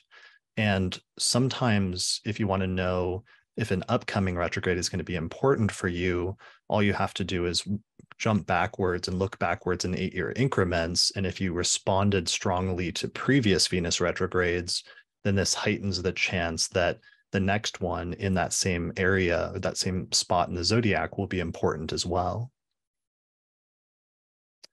So, and that example with Muhammad Ali is like an example of that. So sometimes the same topics will be activated because it's going retrograde in the same spot in the zodiac. So we remember, for example, the Brad Pitt example, where he got together with Angelina Jolie when Venus went retrograde in his 7th house. And then 8 years later, they got engaged when Venus again went retrograde in his 7th house. Mm-hmm. Other times it will just connect events that happen earlier in the life when Venus goes retrograde in one spot in the chart. And then if Venus goes retrograde there in the future in 8-year increments, like 8, 16, 24 years, etc., it can connect those events by virtue of just, if there was a foundation for something earlier, then the repetition of that can connect those 2 times in your life, as in the case here with Muhammad Ali and his getting started as a boxer and then hitting one of his last peaks and last major comebacks towards the end of his career under the same one. What was that, like 24 years later? 24 years later.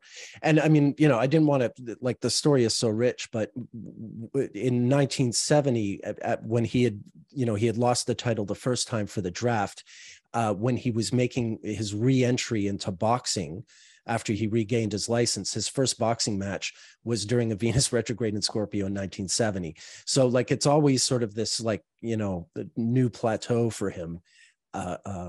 He first entered boxing, and then he sort of re-entered boxing 16 years after the first entry into boxing. And then 8 years after that re-entry, wins that third title. So there's all kinds of ways you can connect this. And if you understand the cycle and how it functions, and it's not hard to sort of memorize, then you can look at a chart like Ali's and really sort of immediately jump to where a lot of those turning points are going to be. And if you happen to have him as a client, abstractly speaking, then this is the kind of thing that you can do as an astrologer. I like the way you've put this before, Nick, where you've mentioned that it's almost like beat one of a new measure. As in music, it's that sort of rhythm, I guess you could say, of a life. It's the one. It's the one. Like, for people who are musically illiterate, it's the one on the beat. One. So how do you use this for a client? Oh, just if for instance, that the Venus retrogrades occur in Aries, Scorpio, Gemini, Capricorn, Leo these days. So if you see a chart of someone who's got a lot of, has angles or a lot of prominent planets right in these spots where the Venus retrograde transit occurs, you've got this sort of shorthand. You don't have to do as much sort of exploration and looking through the ephemeris. Oh yeah, every 8 years this person has Venus cross their ascendant or Venus transit opposite their moon, or whatever the case may be in this retrograde phase. And sorry,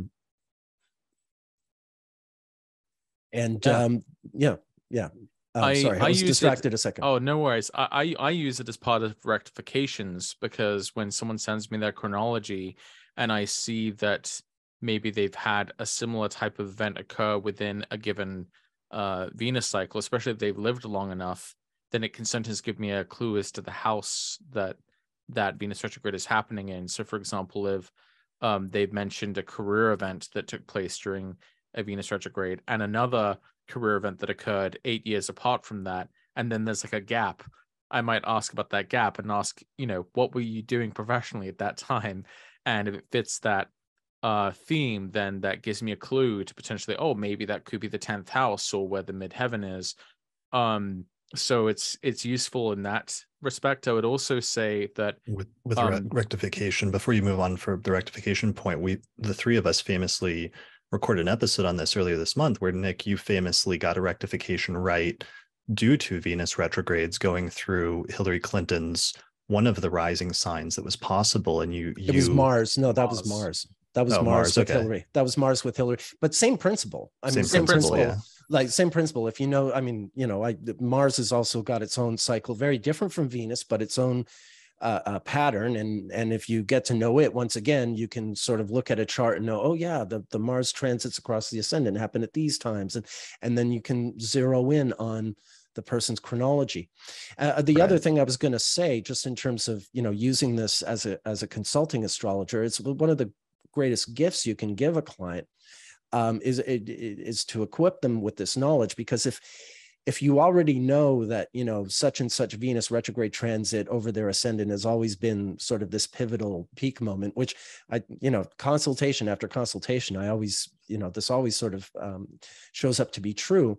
You've also equipped them for the future. For as long as they're alive, every 8 years, Venus is going to keep doing its retrograde over that, whatever point we're talking about. And so they can be, as long as they're with us, as long as they're here, they can understand it the same way we understand daytime and nighttime. Like, that they understand something about their ongoing astrology that, that they don't necessarily, they won't necessarily get from consultations, because they understand their lives and how they play out.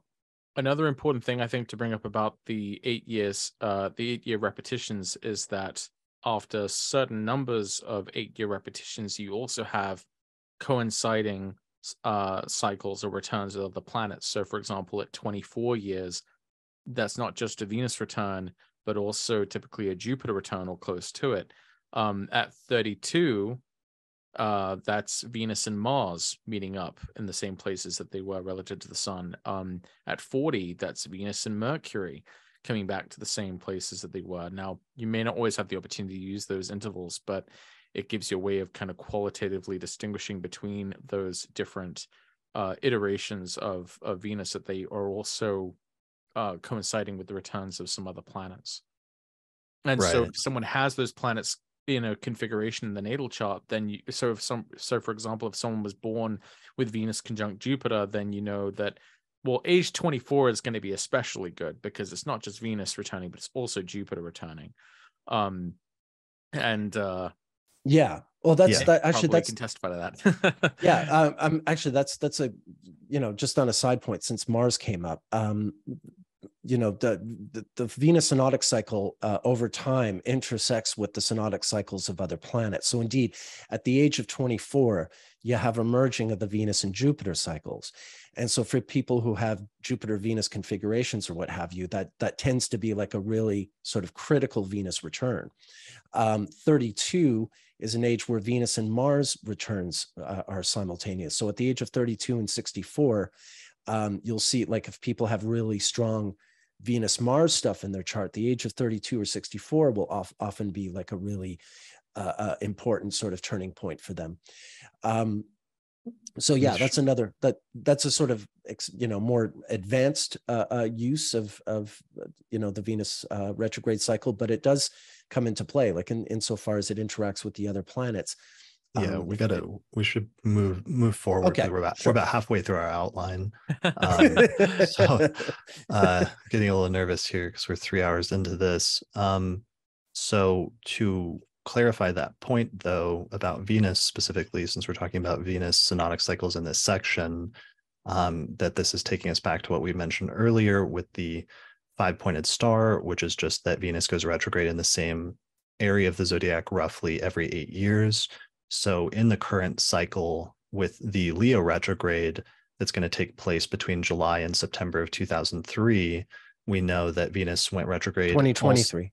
2023, that it also went retrograde 8 years earlier between July and September of 2015 in roughly the same area, and that it also went retrograde 8 years before that, roughly in July and September of 2007, and then 8 years before that and 8 years before that. So that's what you're saying about repetitions, Nick, in consultations, is that in a consultation, if you established, for example, that the retrograde in Leo was important for a client in 2007 and 2015, then that gives you a really strong prediction for making a prediction that this upcoming retrograde in 2023 is going to be important as well as potentially some ability to make an inference about the way in which it might be important, either in connecting successive events from the past or in bringing up topics that match that area of the chart.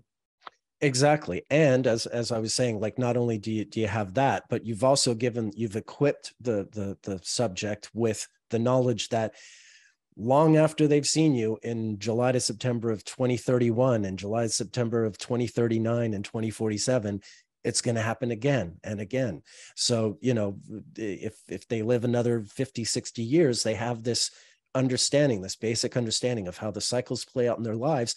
And you suddenly have this totally different perspective of how your life is unfolding and what kind of control or lack thereof that one has over situations and choices and circumstances. So it's knowledge that just keeps on giving.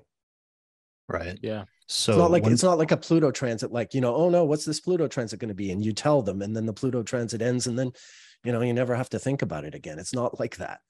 Right. Well, you can't do the same repetition because you can't look back and say, well, 200 years ago, the last time Pluto was in early Aquarius. Maybe if you have vampire clients, you can. Yeah, we're talking about past lives. But with this, you can actually do repetitions in 8-year increments.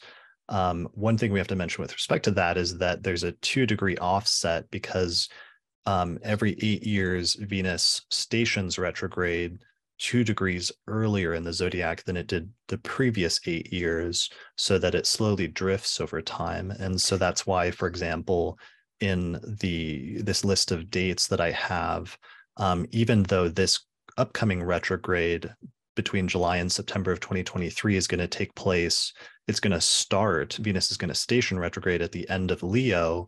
That previous retrograde, previously it actually started at the beginning of Virgo and then retrograded back into Leo. So there was an overlap between Virgo and Leo, but from this point forward, because of that 2-degree offset, it's going to be entirely in Leo for quite a while. Yeah, it's 2 zodiacal degrees, 2 to 3 zodiacal degrees, and 2 to 3 calendar dates earlier than the previous time. For instance, you showed Mark Hamill's chart a few minutes ago, and we saw that he had Venus stationing direct in Virgo. So in 1951, that Venus retrograde was still entirely in Virgo. It hadn't started wandering into Leo yet, which I think started in 1959 with the next return. So yeah, like over time, it takes about I think 120 years for Venus to retrograde through an entire zodiacal sign. So this Venus retrograde that's happening this summer in Leo, back in the 20th century, for the first half of the 20th century, it occurred in Virgo. And then in the 19th century, it occurred in Libra. So there's even like this very interesting way, if you study history like I do, you look at charts of people born in the 19th century, And that was an era when Venus was retrograde in signs like Taurus and Libra, whereas people born in the 20th century have Venus retrogrades in signs like Aries and Scorpio. This almost speaks to sort of, people from the 19th century seem like almost like alien to us in terms of our differences in culture and character. And the fact that the Venus retrogrades happen in entirely different signs from century to century, it also sort of speaks to cultural change over centuries, that we're never the same community that we were 100 years ago, that something's always, shifting, and we're becoming, we're constantly changing, constantly becoming something else.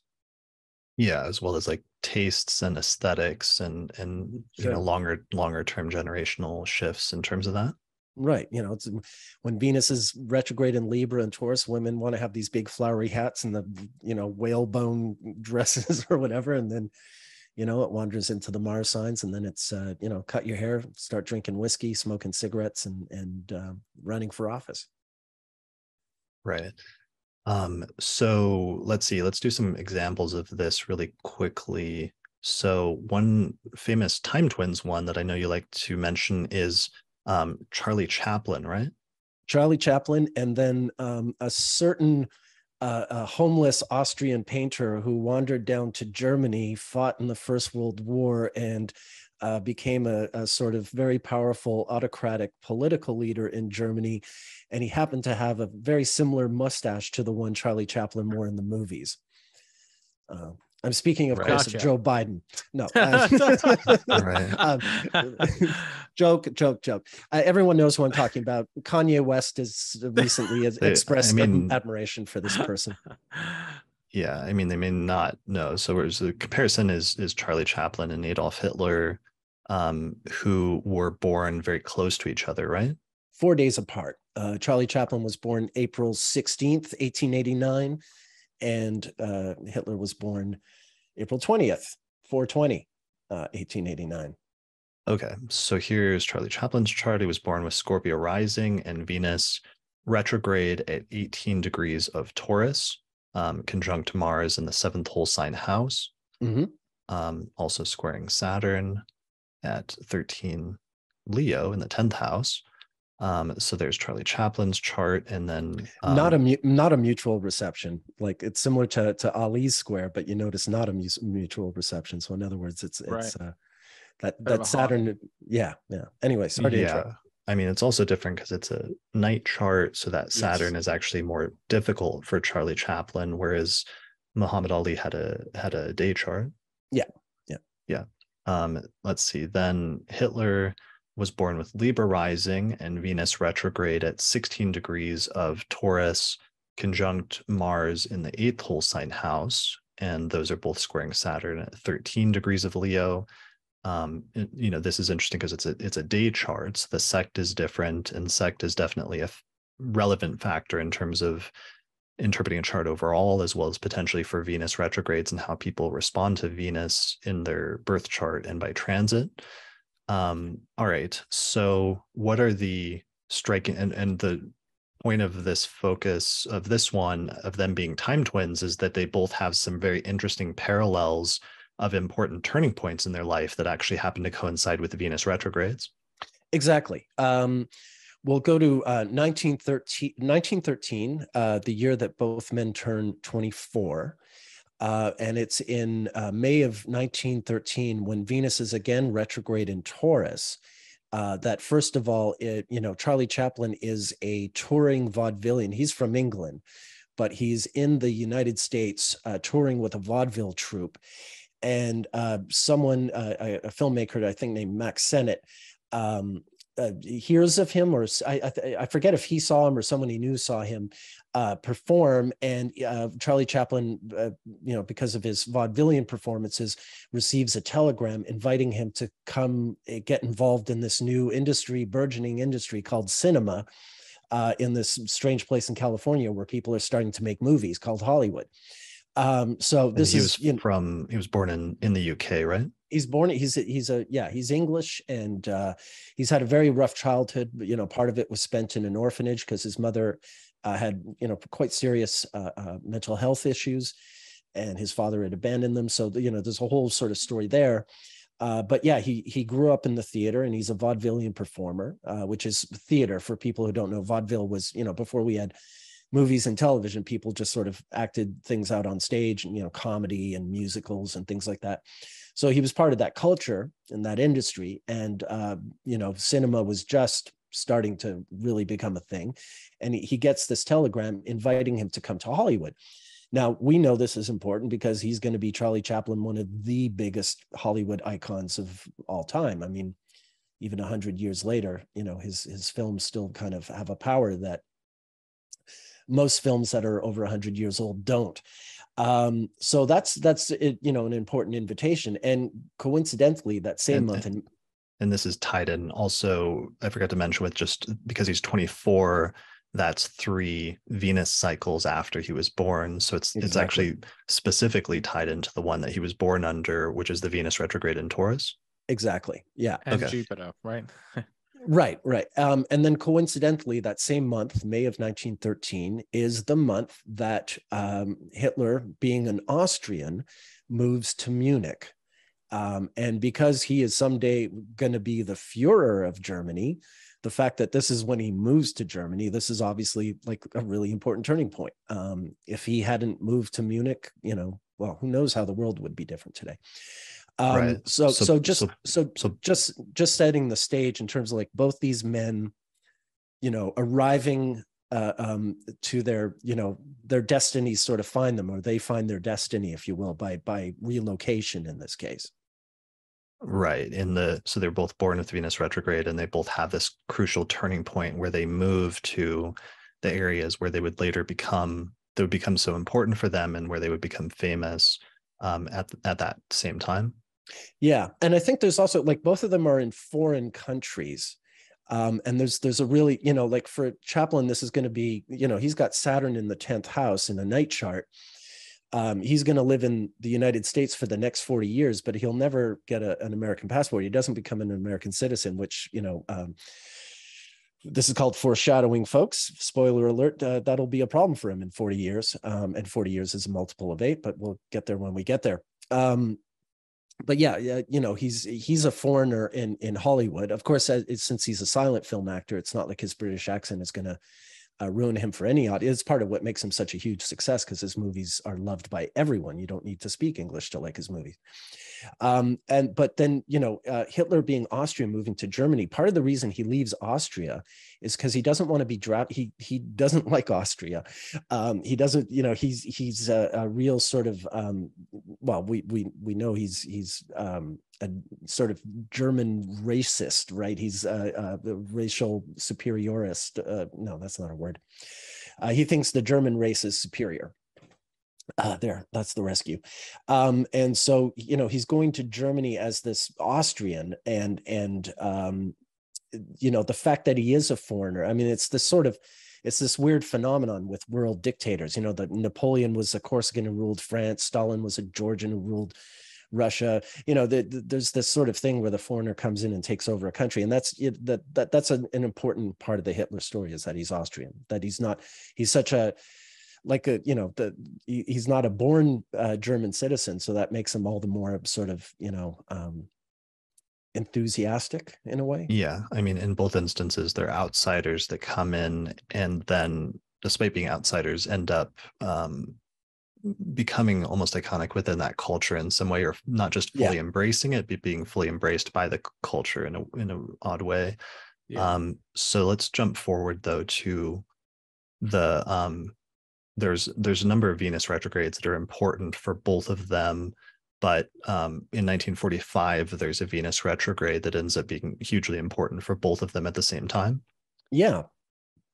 So in 1945, Chaplin is involved in this very public scandal. Remember, Venus retrograde is scandal. So he had already been involved in some scandals before, but in 1945, he's on trial for a paternity suit. There's a young actress that he had an affair with about 2 years earlier, and he was grooming her.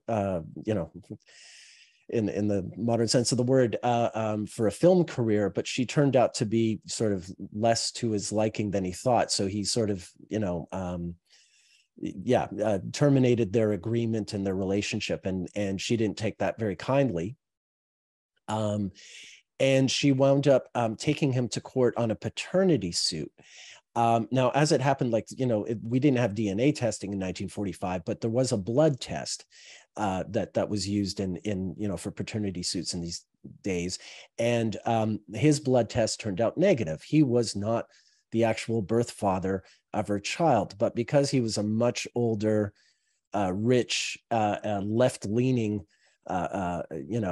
celebrity and foreigner, the court found him liable and responsible for this child anyways. Yeah, but this is a Venus retrograde that I think is notably that Scorpio rising, it's a Venus retrograde in his 7th house. He has that natally, right. But it's activating the 7th house, and he has this big relationship scandal that happens at the time that kind of is very negative for him overall, just in general. This is very summarizing very bad time in his life. And then is that a good summary?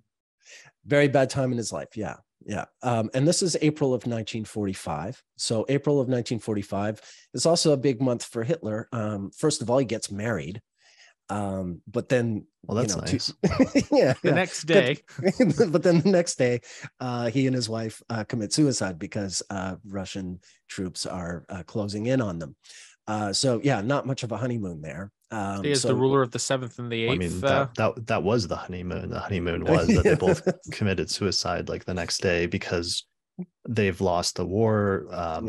The Russian and US forces are both coming in from both sides. The entire country's just in shambles, and the end is near. And so he, in the end, gets married, but then also takes his own life. And he, it's interesting in terms of him, just because he had Libra rising, and Venus was retrograde natally in his 8th house conjunct Mars and square Saturn, and that same retrograde that was in the 7th house of Chaplin, it was in the 8th house of Hitler, and he ends up unaliving himself.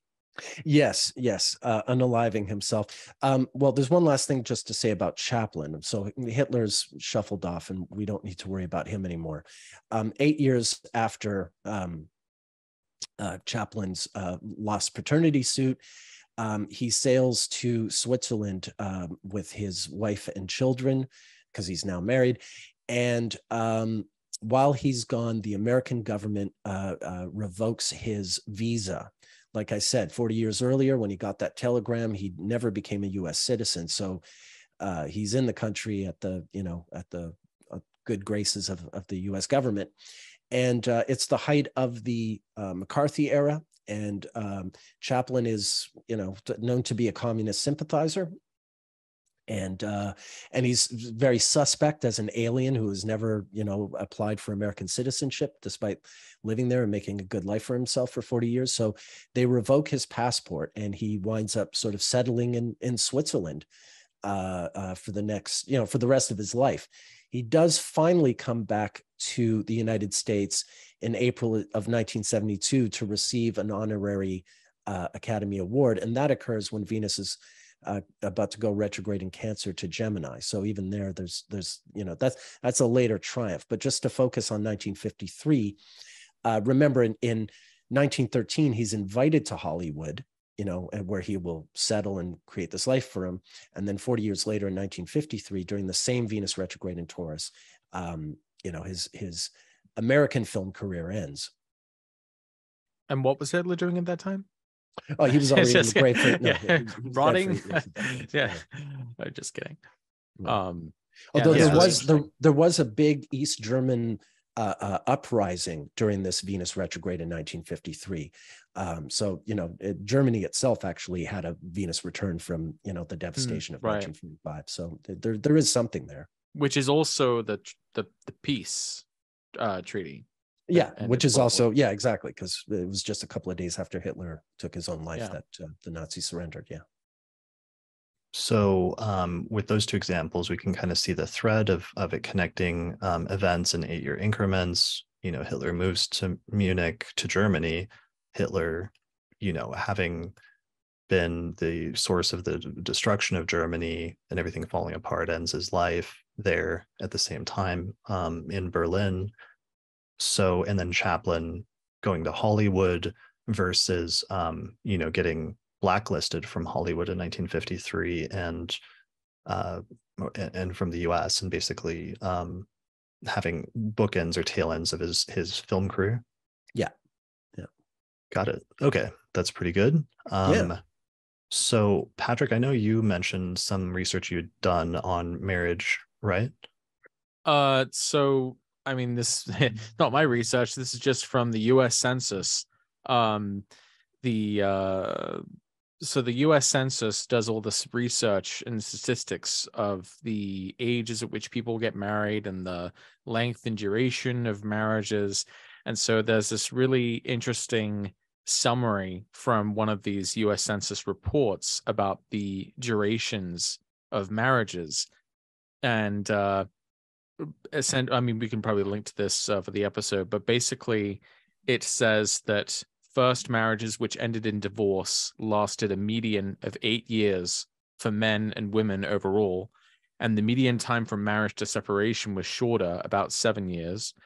It also says that the median duration of time between the divorce from a first marriage and a second marriage is about 4 years, and the median duration of second marriages that ended in divorce are also 8 years. So we see the 8-year Venus synodic period being the average length of a first marriage and the average length of a second marriage, and that the amount of time even between the ending of the first marriage and the second marriage is another Venus interval, 4 years, the halfway point.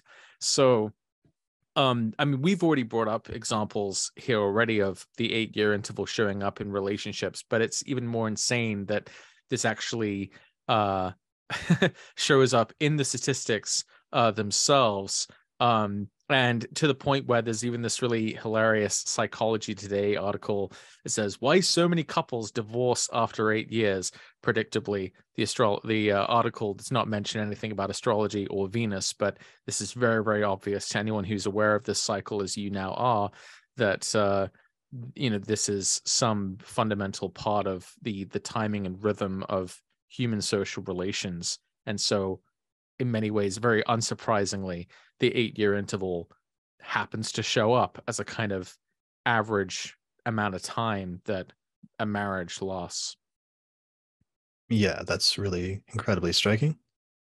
There's also in the newer census reports that summarize findings from 2016, they had they didn't break it down into like the median duration, but they gave the median duration for like different groups. And when I compared those against when I compared those times to Venus phases, they also matched up. So there were like some groups that like where the average was 19.2 years, and that happens to be an exact number of Venus synods, basically, from whatever starting point you use. So the Venus phases end up sort of showing up in these averages statistically. So I think that's really cool. Yeah, that's super cool. Yeah. All right. So 8-year Venus cycle is showing up in a lot of different ways, connecting events, acting as a turning point, and sometimes being tied into a broader series. This also is true even in world events. One of the recent ones was the Venus retrograde that occurred last year when Russia invaded Ukraine. And this was widely noted by astrologers at the time because it was an exact 8-year repetition of when Russia invaded and annexed the Crimea from Ukraine 8 years before that in 2014. Yeah. So they're trying to get the band back together, right? That's why it's Venus, right? It's trying to add or merge things that have previously been broken apart, right? Yeah, I mean, from the Russian perspective, right? But from the Russian perspective, I'm not obviously endorsing that perspective, but I'm just saying that's what it was driven by on their part. Right? I mean, Yeah, and in if you look back, like the fall of the Berlin Wall in 1989 and the Russian Revolution, the October Revolution, so-called, of 1917, both of those occurred just not long before that same Venus retrograde that you would see cyclically in 2014 and 2022. So there's also this broader story that involves Russia and its ongoing issues relating to that same return. So you can do that. You can even go like really far back and still find these patterns there.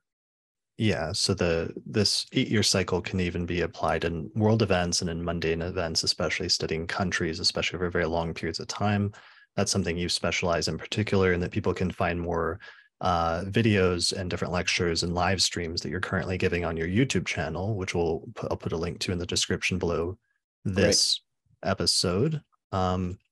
All right, so let's move into the next section. One of the things we've already talked about is just looking to see what house Venus will go retrograde in. And that's a really simple way to see some topics that may come up for you if a Venus retrograde is coming up in the future, where you can sort of anticipate what area of life some of that retrograde may pertain to for you. So we've already done a few examples of that. There was Brad Pitt was the example of Venus retrograde when he got together with Angelina Jolie, and then it went retrograde in his 7th house again 8 years later when he got engaged to her. We had that example of Charlie Chaplin just now, who had a 7th house one, and he had that major relationship debacle that happened that was very public.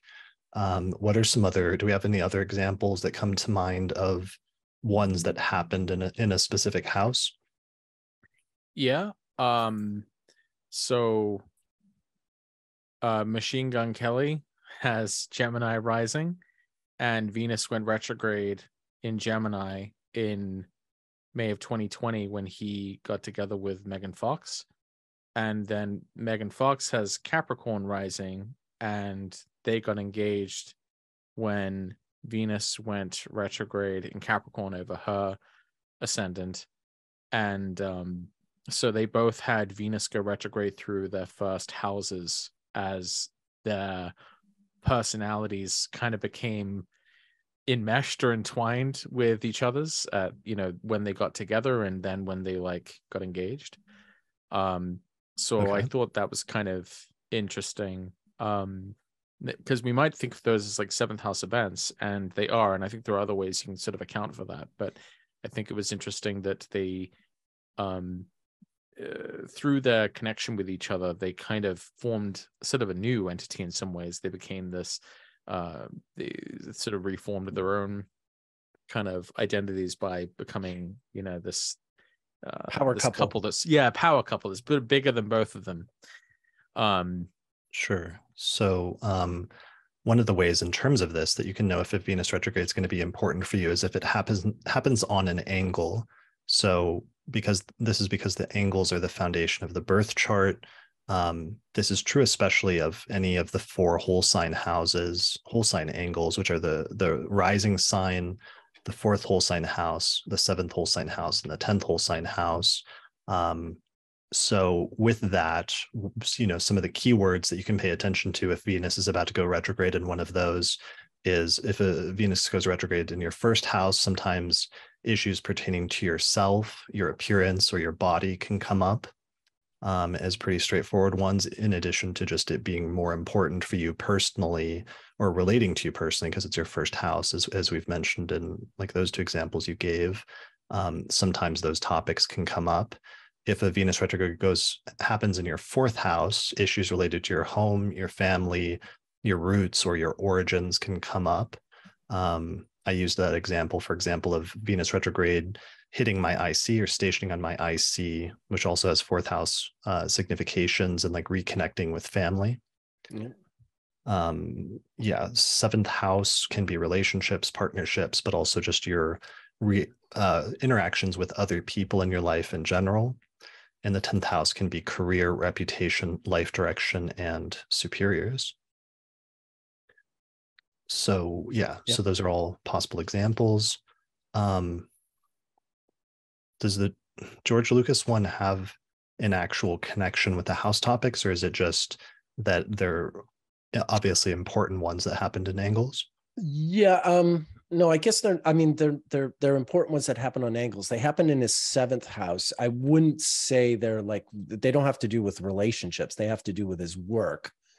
But maybe because it opposed his Venus. No, but where it becomes a 7th house thing is that it has to do largely with other people's responses to his work, if you will, or the considerations he has to make, not like for his own artistic choices, but in terms of how people respond to them, or what his legacy is, that kind of thing. Is that where you'd want to go, or do you want to find a different example first? I'm feeling like moving on because we're starting to get long and like lose steam here. So I was thinking about jumping to the next section, unless you I had a Venus retrograde in my 6th house when I lost a job. So that's always kind of stuck with me because it was specifically because of a challenged social dynamic I had with my assistant in that position, which again, that's sort of 6th house thing. Basically, the issue was I was the music director and they were the assistant music director, but they were there for ages before I ever got there, and kind of tried to usurp my authority at every turn, right? Using the kind of institutional advantage. So they didn't want to have like the responsibilities of being like the head, but they still asserted all the privileges. And so it just caused a lot of sort of difficult circumstances. But that assistant was a lot more popular with the staff. So that's why I ended up kind of getting the axe. And that is a whole, every Venus retrograde story is a wormhole, right? But yeah, that was just one example just from my own life of Venus in the 6th. I have a bunch of others I can think of off the top of my head. Venus going retrograde in my 11th was like being introduced to this group that I started doing the piano accompanying for, this singing group, and that was also where I met my wife. Was during that Venus retrograde. That's when we started dating, and that was also a very complicated social situation because she'd just gotten out of marriage. She was freshly separated, not yet divorced, so it was kind of complicated. Anyway, I can just say, I mean, being Leo rising, the Venus retrograde in Leo is always this major new chapter in my life, and I expect it again. It's always this new step.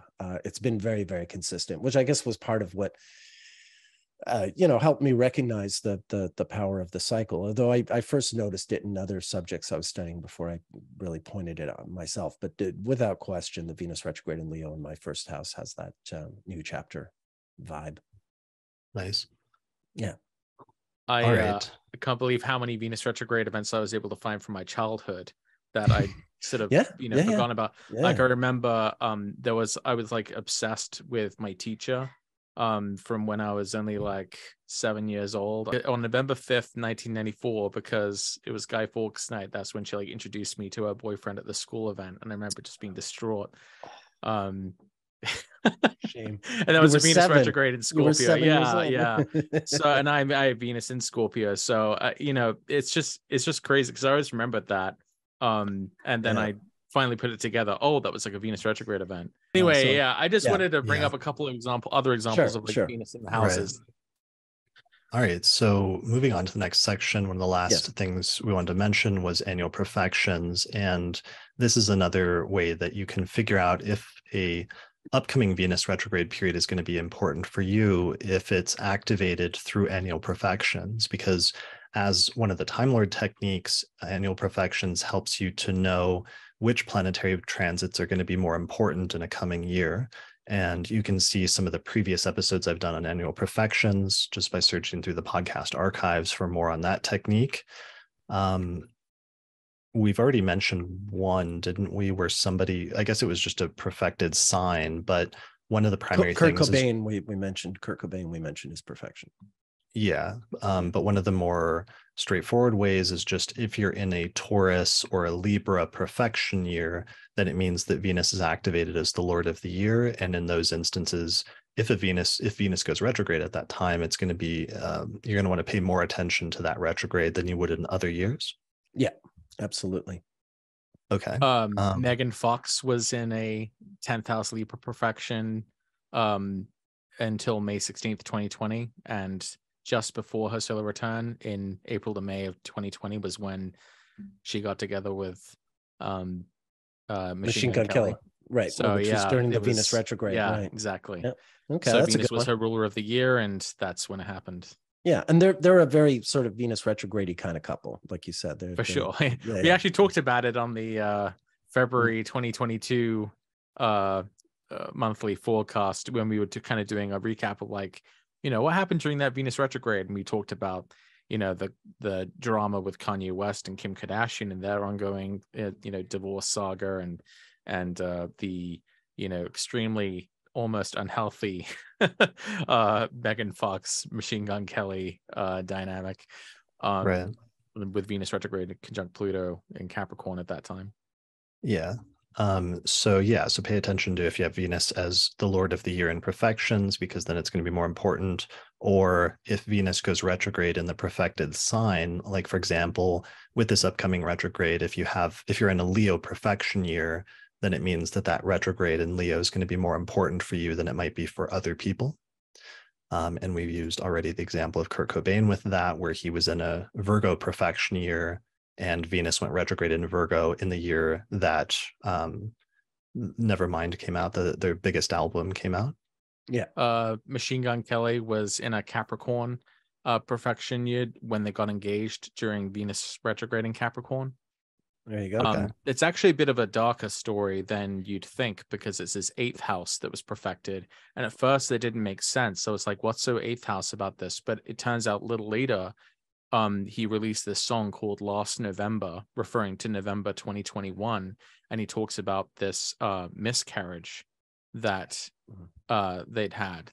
And he has Saturn in Capricorn in the 8th house. And that was the perfected sign. But that's also where Venus went retrograde just a month later, and that was when they they officially got engaged in January of 2022. So there was kind of this like somber, deathly story that was happening in his life at the same time, or in the same kind of temporal proximity to the engagement coinciding with Venus going retrograde in the perfected sign. So that was kind of that example ends up being a good demonstration on a few of these different techniques. Yeah, for sure. Perfections are super important, so people can check out previous episodes for more on that. Moving on to shadow periods, we've already kind of mentioned this, which is just that shadow periods extend the time frame of the retrograde, and you need to pay attention to sometimes that the first pass of the Venus retrograde transit, if it transits a natal planet in your chart, can open up a sequence of events that will not be fully finished or wrapped up until the ending post-retrograde shadow period. So just paying attention to not just the retrograde itself, but for example, putting up the chart for today, we know later this summer, Venus is going to retrograde back to 12 degrees of Leo, and that's where it will station direct. So right now, today, Venus is at 7 degrees of Leo. So as soon as Venus gets to 12 degrees of Leo, that sort of begins the pre-retrograde shadow phase. And at that point, you sort of should start paying attention to events, especially because there's like a buildup to the retrograde at that point. And sometimes the events that are precursors to the retrograde will start happening once that pre-retrograde shadow begins. So with Venus square Uranus, maybe some one-night stands in the near future for some people, right? Or encounters with the alien life forms. With Venus square Uranus. Or both, if you combine those. Close encounters of the what and kind? Chris joins in on the ribald history. No, Let's move. All right, so shadow periods, and then finally, that was it. Just paying attention to natal planets within the retrograde range, because it's going to hit them 3 different times. And I think that brings us up to the final section, which is just, we did want to mention your work, Nick, which is paying attention to the broader intervals and phases that these retrogrades are connected to, and trying to track them in that entire sequence through those 8-year repetitions. That's and right. coming up with a classification or a way of categorizing those that's not just tied to the zodiac, but is more focused on the 8-year intervals themselves. Yeah, basically what I've done is I've mapped that 8-year Venus cycle into a sort of diagram / ephemeris that allows an astrologer to identify any segment of that 8-year cycle. It's broken down into 20 components. Do you have the diagram? Do you want to show it so it's easier to describe? Yeah, here's one of them. Is this one that'll work? Yeah. That works fine.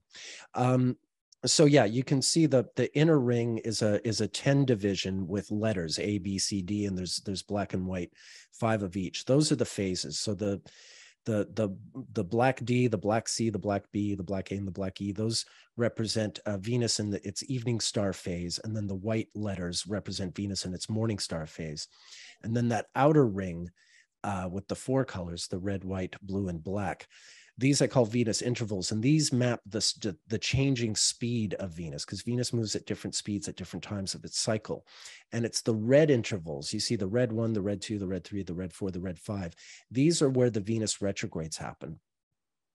So Chris has been talking about shadow periods, which start about 32, 33 days before the retrograde station. I extend that a bit further back to 50 days before the retrograde station and 50 days after. That's where the intervals begin, because that's where the greatest elongation, the greatest distance between Venus and the sun starts. And that's where I really that's where I draw the parameters, where you're really entering into what I would call the Venus retrograde interval.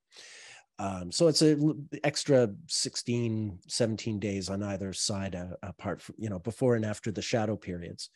But that's where I really identify the sort of the very specific section of the Venus cycle where this Venus retrograde, the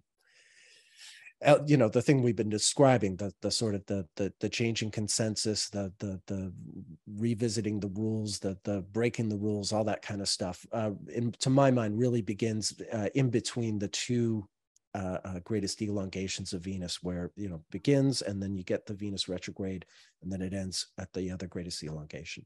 Watson and I meet every week to do a team stream, and we talk about this material. So if you are interested, I've got a video on YouTube called The Introduction to the Venus Synodic Cycle, which explains it much better than I just did now. And we regularly do live streams now to sort of explain this material. There are ways to calculate, like now on AstroSeek, my what I call it the phase interval map. So the PIM. This is the video I made on YouTube about the PIM. So people can just Google or go on YouTube and search "Introduction to the Venus Synodic Cycle." Yeah, or you can look up my name, and it's sort of the pinned video on my YouTube channel. And yeah, we regularly on live streams, we talk about a number of different things related to astrology, but with a good portion of it, we talk about the Venus synodic cycle, because there's so much material to cover. So if you are skeptical, or if you are interested, or what have you, this is material that we really expand on. That even though this podcast is run 4 hours and 20 minutes, there is way more that we can say about the Venus synodic cycle. And so if you're interested in the intervals, please do come check it out. Astroseek.com now has a feature where you can calculate these intervals and phases. So very grateful to Petter for doing that. And actually other people, Watson included. Watson's made this Excel sheet to use to map the synodic cycle in my PIM model. And a couple of other people have approached me with projects that they've started and are really fascinating, and that also include this PIM. So it is something that's sort of catching on.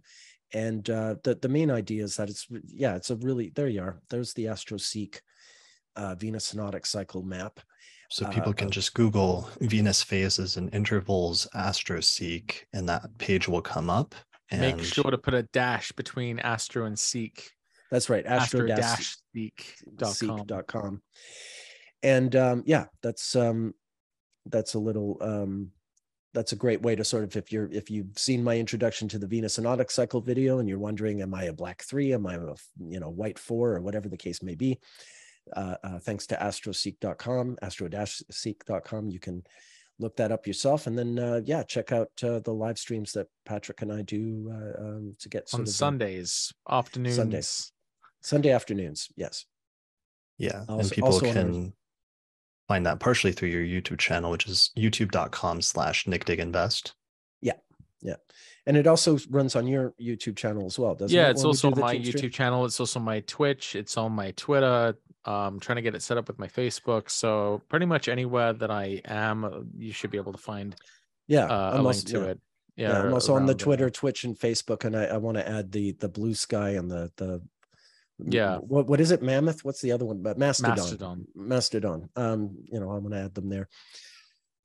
So yeah. There's actually, even though this has been one of the longest episodes of this show ever, there's a lot more to say. So I hope you'll join us. Yeah, so people can check out your YouTube channels for that, where you're going through a lot of different biographies and showing how Venus retrogrades connect different events and turning points in people's lives, and using this as a handy tool for using shorthand in order to divide those periods of time.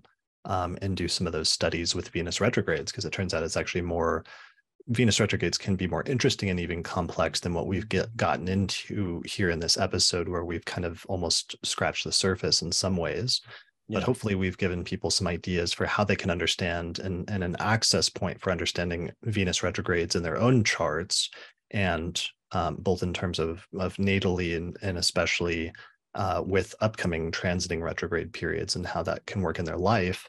I'd love if some people could share some stories with us in the comments on YouTube, especially of just how past Venus retrogrades have worked out for them, how it's matched up with their chart, and also if they have any good anecdotes about those 8-year repetitions of Venus retrogrades and repetitions in their life. That would be interesting to hear as well. I guarantee you, if you look, you will find it. It's so reliable that, if you follow the steps we've outlined, you'll find gold. Yeah. All right. Concluding remarks. Do we have any concluding remarks about Venus retrogrades in general, or things that we've learned during the course of this? Be kind to each other. Be honest with each other. Yeah, I don't know. Yeah. All right. So I mean, some of those. All you need is love, man. All you need is love, right? Yeah. It's pretty much the Venus. Recorded and released in the summer of '67, not too long before Venus went retrograde in Leo. The summer of love was definitely Venus retrograde. It was 1967. So was the summer of punk of 1975. So go figure. And the summer of grunge, 1991. Yeah, well, I think that people, should pay attention to this upcoming Venus retrograde and see how it works out for them in that specific spot in their chart, and then learn from that, but also just go back and study the previous retrogrades in 8-year increments. And once you do that, you'll learn a lot about how this transit works out in practice and how you can apply it in the lives of other people. Not just to understand what it means natally, but also just as a very complex timing technique, using something that's relatively simple as a transit that occurs every 18 months. Indeed. All right, cool. Well, I guess that's it for this episode. So thanks both of you for joining me today. Thank you, Chris. Thank you. Cool. I'll put links to both of your websites and stuff in the description below this video on YouTube, or on the Astrology Podcast website for the entry on this episode, and people can find out more information about that. Otherwise, thanks everyone for watching this episode. Good luck in this upcoming Venus retrograde. Let us know how it goes in the comments, and we'll see you again next time.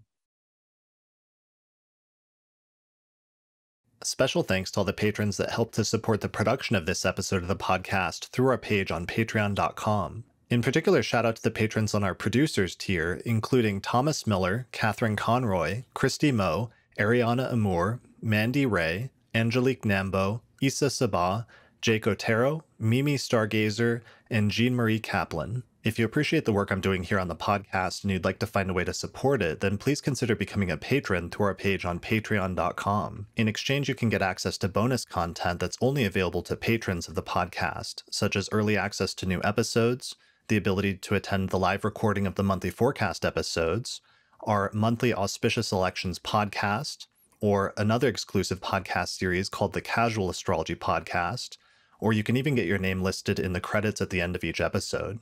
For more information, visit patreon.com/astrologypodcast. If you're looking to get an astrological consultation, we have a list of recommended astrologers at theastrologypodcast.com/consultations. The astrologers on the list are friends of the podcast that have been featured in different episodes over the years, and they have different specialties such as natal astrology, electional astrology, synastry, rectification, or horary astrology. You can get a 10% discount when you book a consultation with one of the astrologers on our list by using the promo code Astrology Podcast. The astrology software that we use and recommend here on the podcast is called Solar Fire for Windows, which is available for the PC at alabe.com. Use the promo code AP15 to get a 15% discount. For Mac users, we recommend a software program called Astrology for Mac OS, which is from the creators of Solar Fire for PC, and it includes both modern and traditional techniques. You can find out more information at astrogold.io, and you can use the promo code AstroPodcast15 to get a 15% discount. If you'd like to learn more about my approach to astrology, then I'd recommend checking out my book titled Hellenistic Astrology, The Study of Fate and Fortune, where I go over the history, philosophy, and techniques of ancient astrology, taking people from beginner up through intermediate and advanced techniques for reading birth charts. You can get a print copy of the book through Amazon or other online retailers, or there's an ebook version available through Google Books. If you're really looking to expand your studies of astrology, then I would recommend my Hellenistic Astrology course, which is an online course on ancient astrology where I take people through basic concepts up through intermediate and advanced techniques for reading birth charts. There's over 100 hours of video lectures as well as guided readings of ancient texts, and by the time you finish the course, you will have a strong foundation in how to read birth charts as well as make predictions. You can find out more information at courses.theastrologyschool.com. And finally, thanks to our sponsors, including the Mountain Astrologer magazine, which is a quarterly astrology magazine which you can read in print or online at mountainastrologer.com.